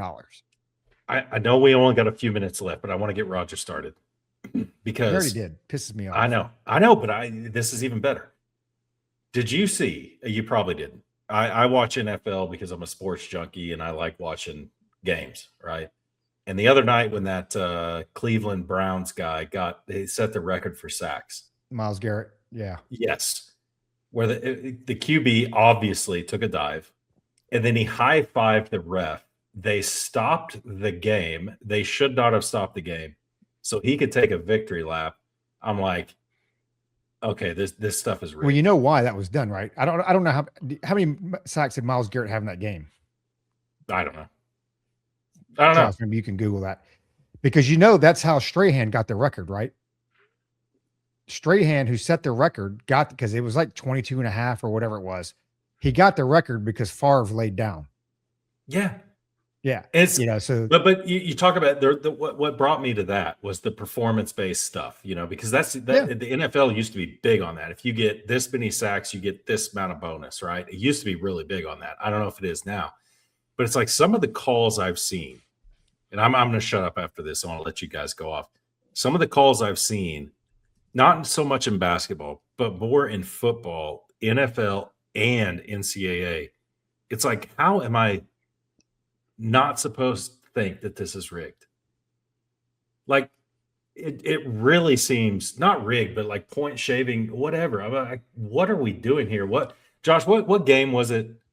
Were you watching it? Where we're like, oh, it was what game was Georgia? It was Georgia and Ole Miss. God Almighty!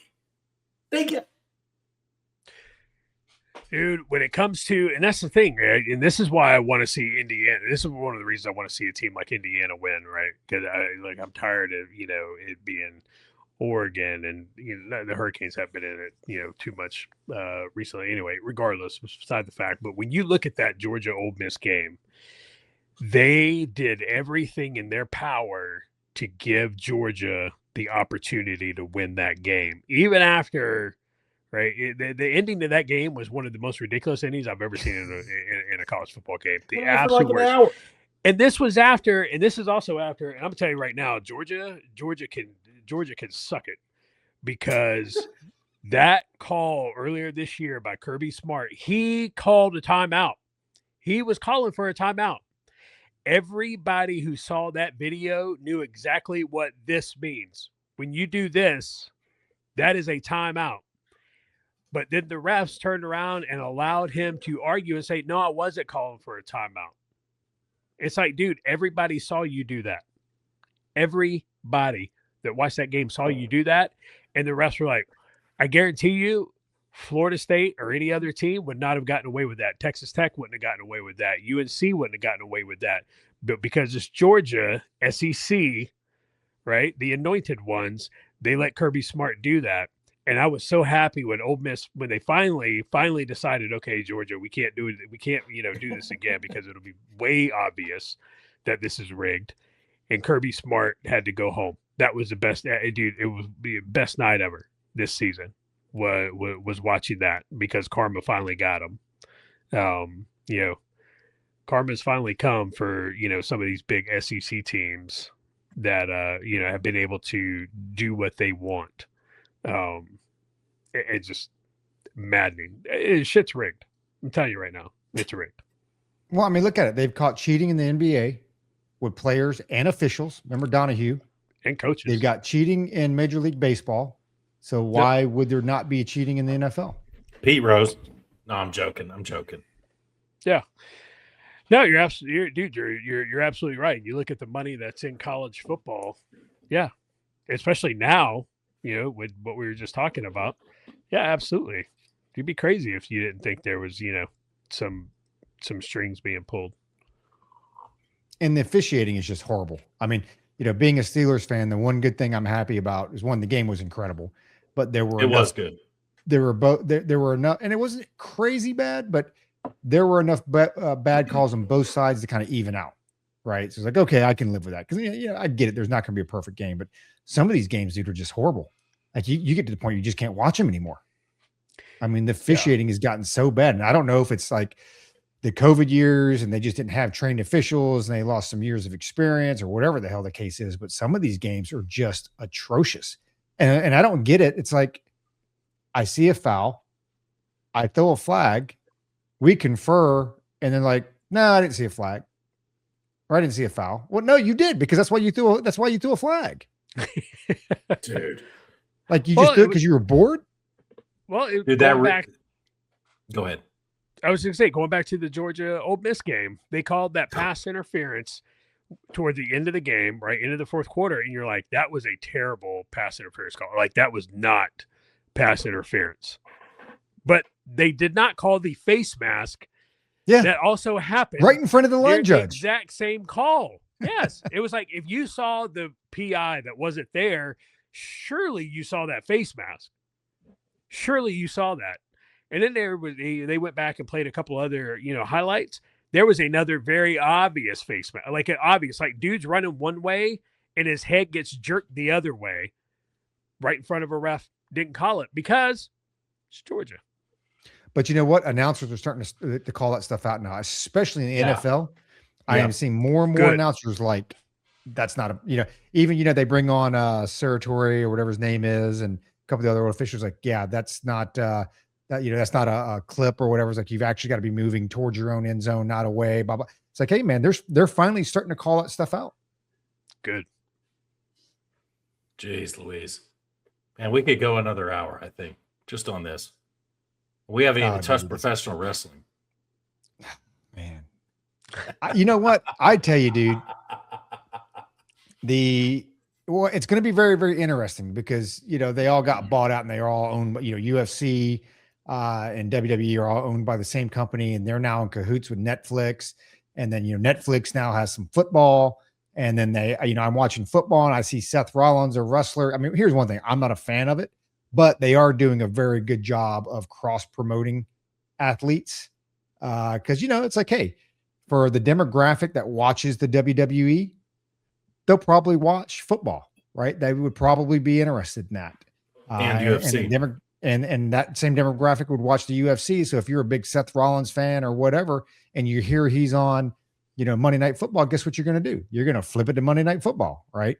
So, great at cross-branding, but to me, it's like somebody once told me that professional wrestling was fake. So to watch that with like NFL football, like, I was like, come on, dude.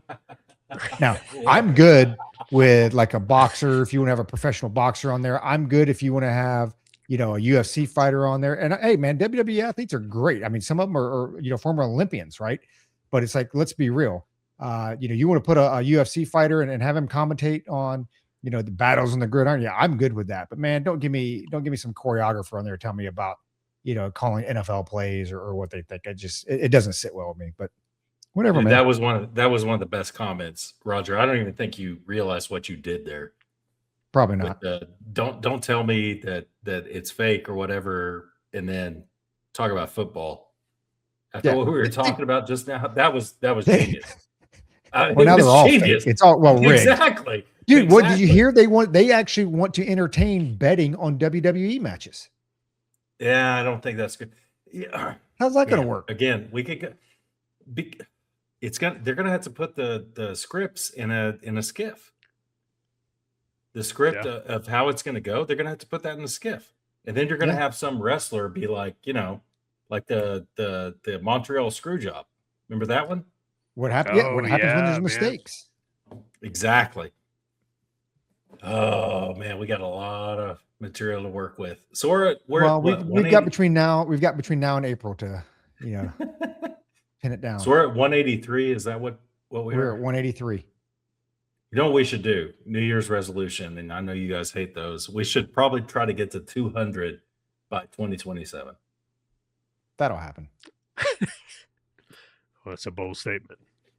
I think we'll be good. The end of the year, and our listeners know they've been busy. And a lot of them we text with back and forth anyway, so they know.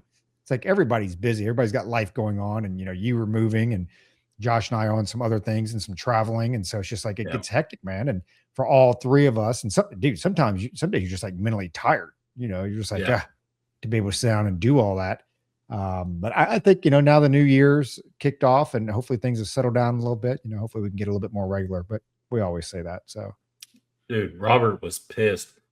Dude, Robert, who did the ultra with Josh, was pissed because there's no new C3. He had to listen to Sean Ryan and Hunter Biden. He was not happy. He listened to that 5-hour podcast. Yeah, y'all. We always say this. We'll try real hard. Yeah, I was just going to say, this is where Luke says, we're going to record more. Hey, it's not my fault.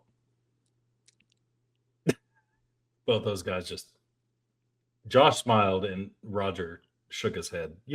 Hey, we'll do what we can. The three of us really enjoy doing this, and we enjoy even more that y'all deign to waste your time listening to it. Darren called you out a couple of times. Scott, all you guys, appreciate y'all listening. I don't know. We'll try harder, I guess. Dude, do you know that since we've been off air, our Facebook views and visits have actually gone up? Like 23-old fucker's going to record again. I'm not sure how that happens, but I'm like, man, we get better interaction and engagement when we don't record versus when we do. So real quick, I'm gonna tell my dad, Josh, to listen to the bitter end around 1 hour 53 minutes, because what you were saying about the performance-based metrics, that is a Herschel Jericho thing. Let me tell you, 100%. So he'll listen to the whole thing. Promise you that. So appreciate y'all listening. We'll record when we can. And thanks for listening, y'all. And we enjoy doing this, and we enjoy that y'all enjoy texting us, talking crap about us never recording. Till next time, keep your canteen cups full and tightly secured. Peace. Later.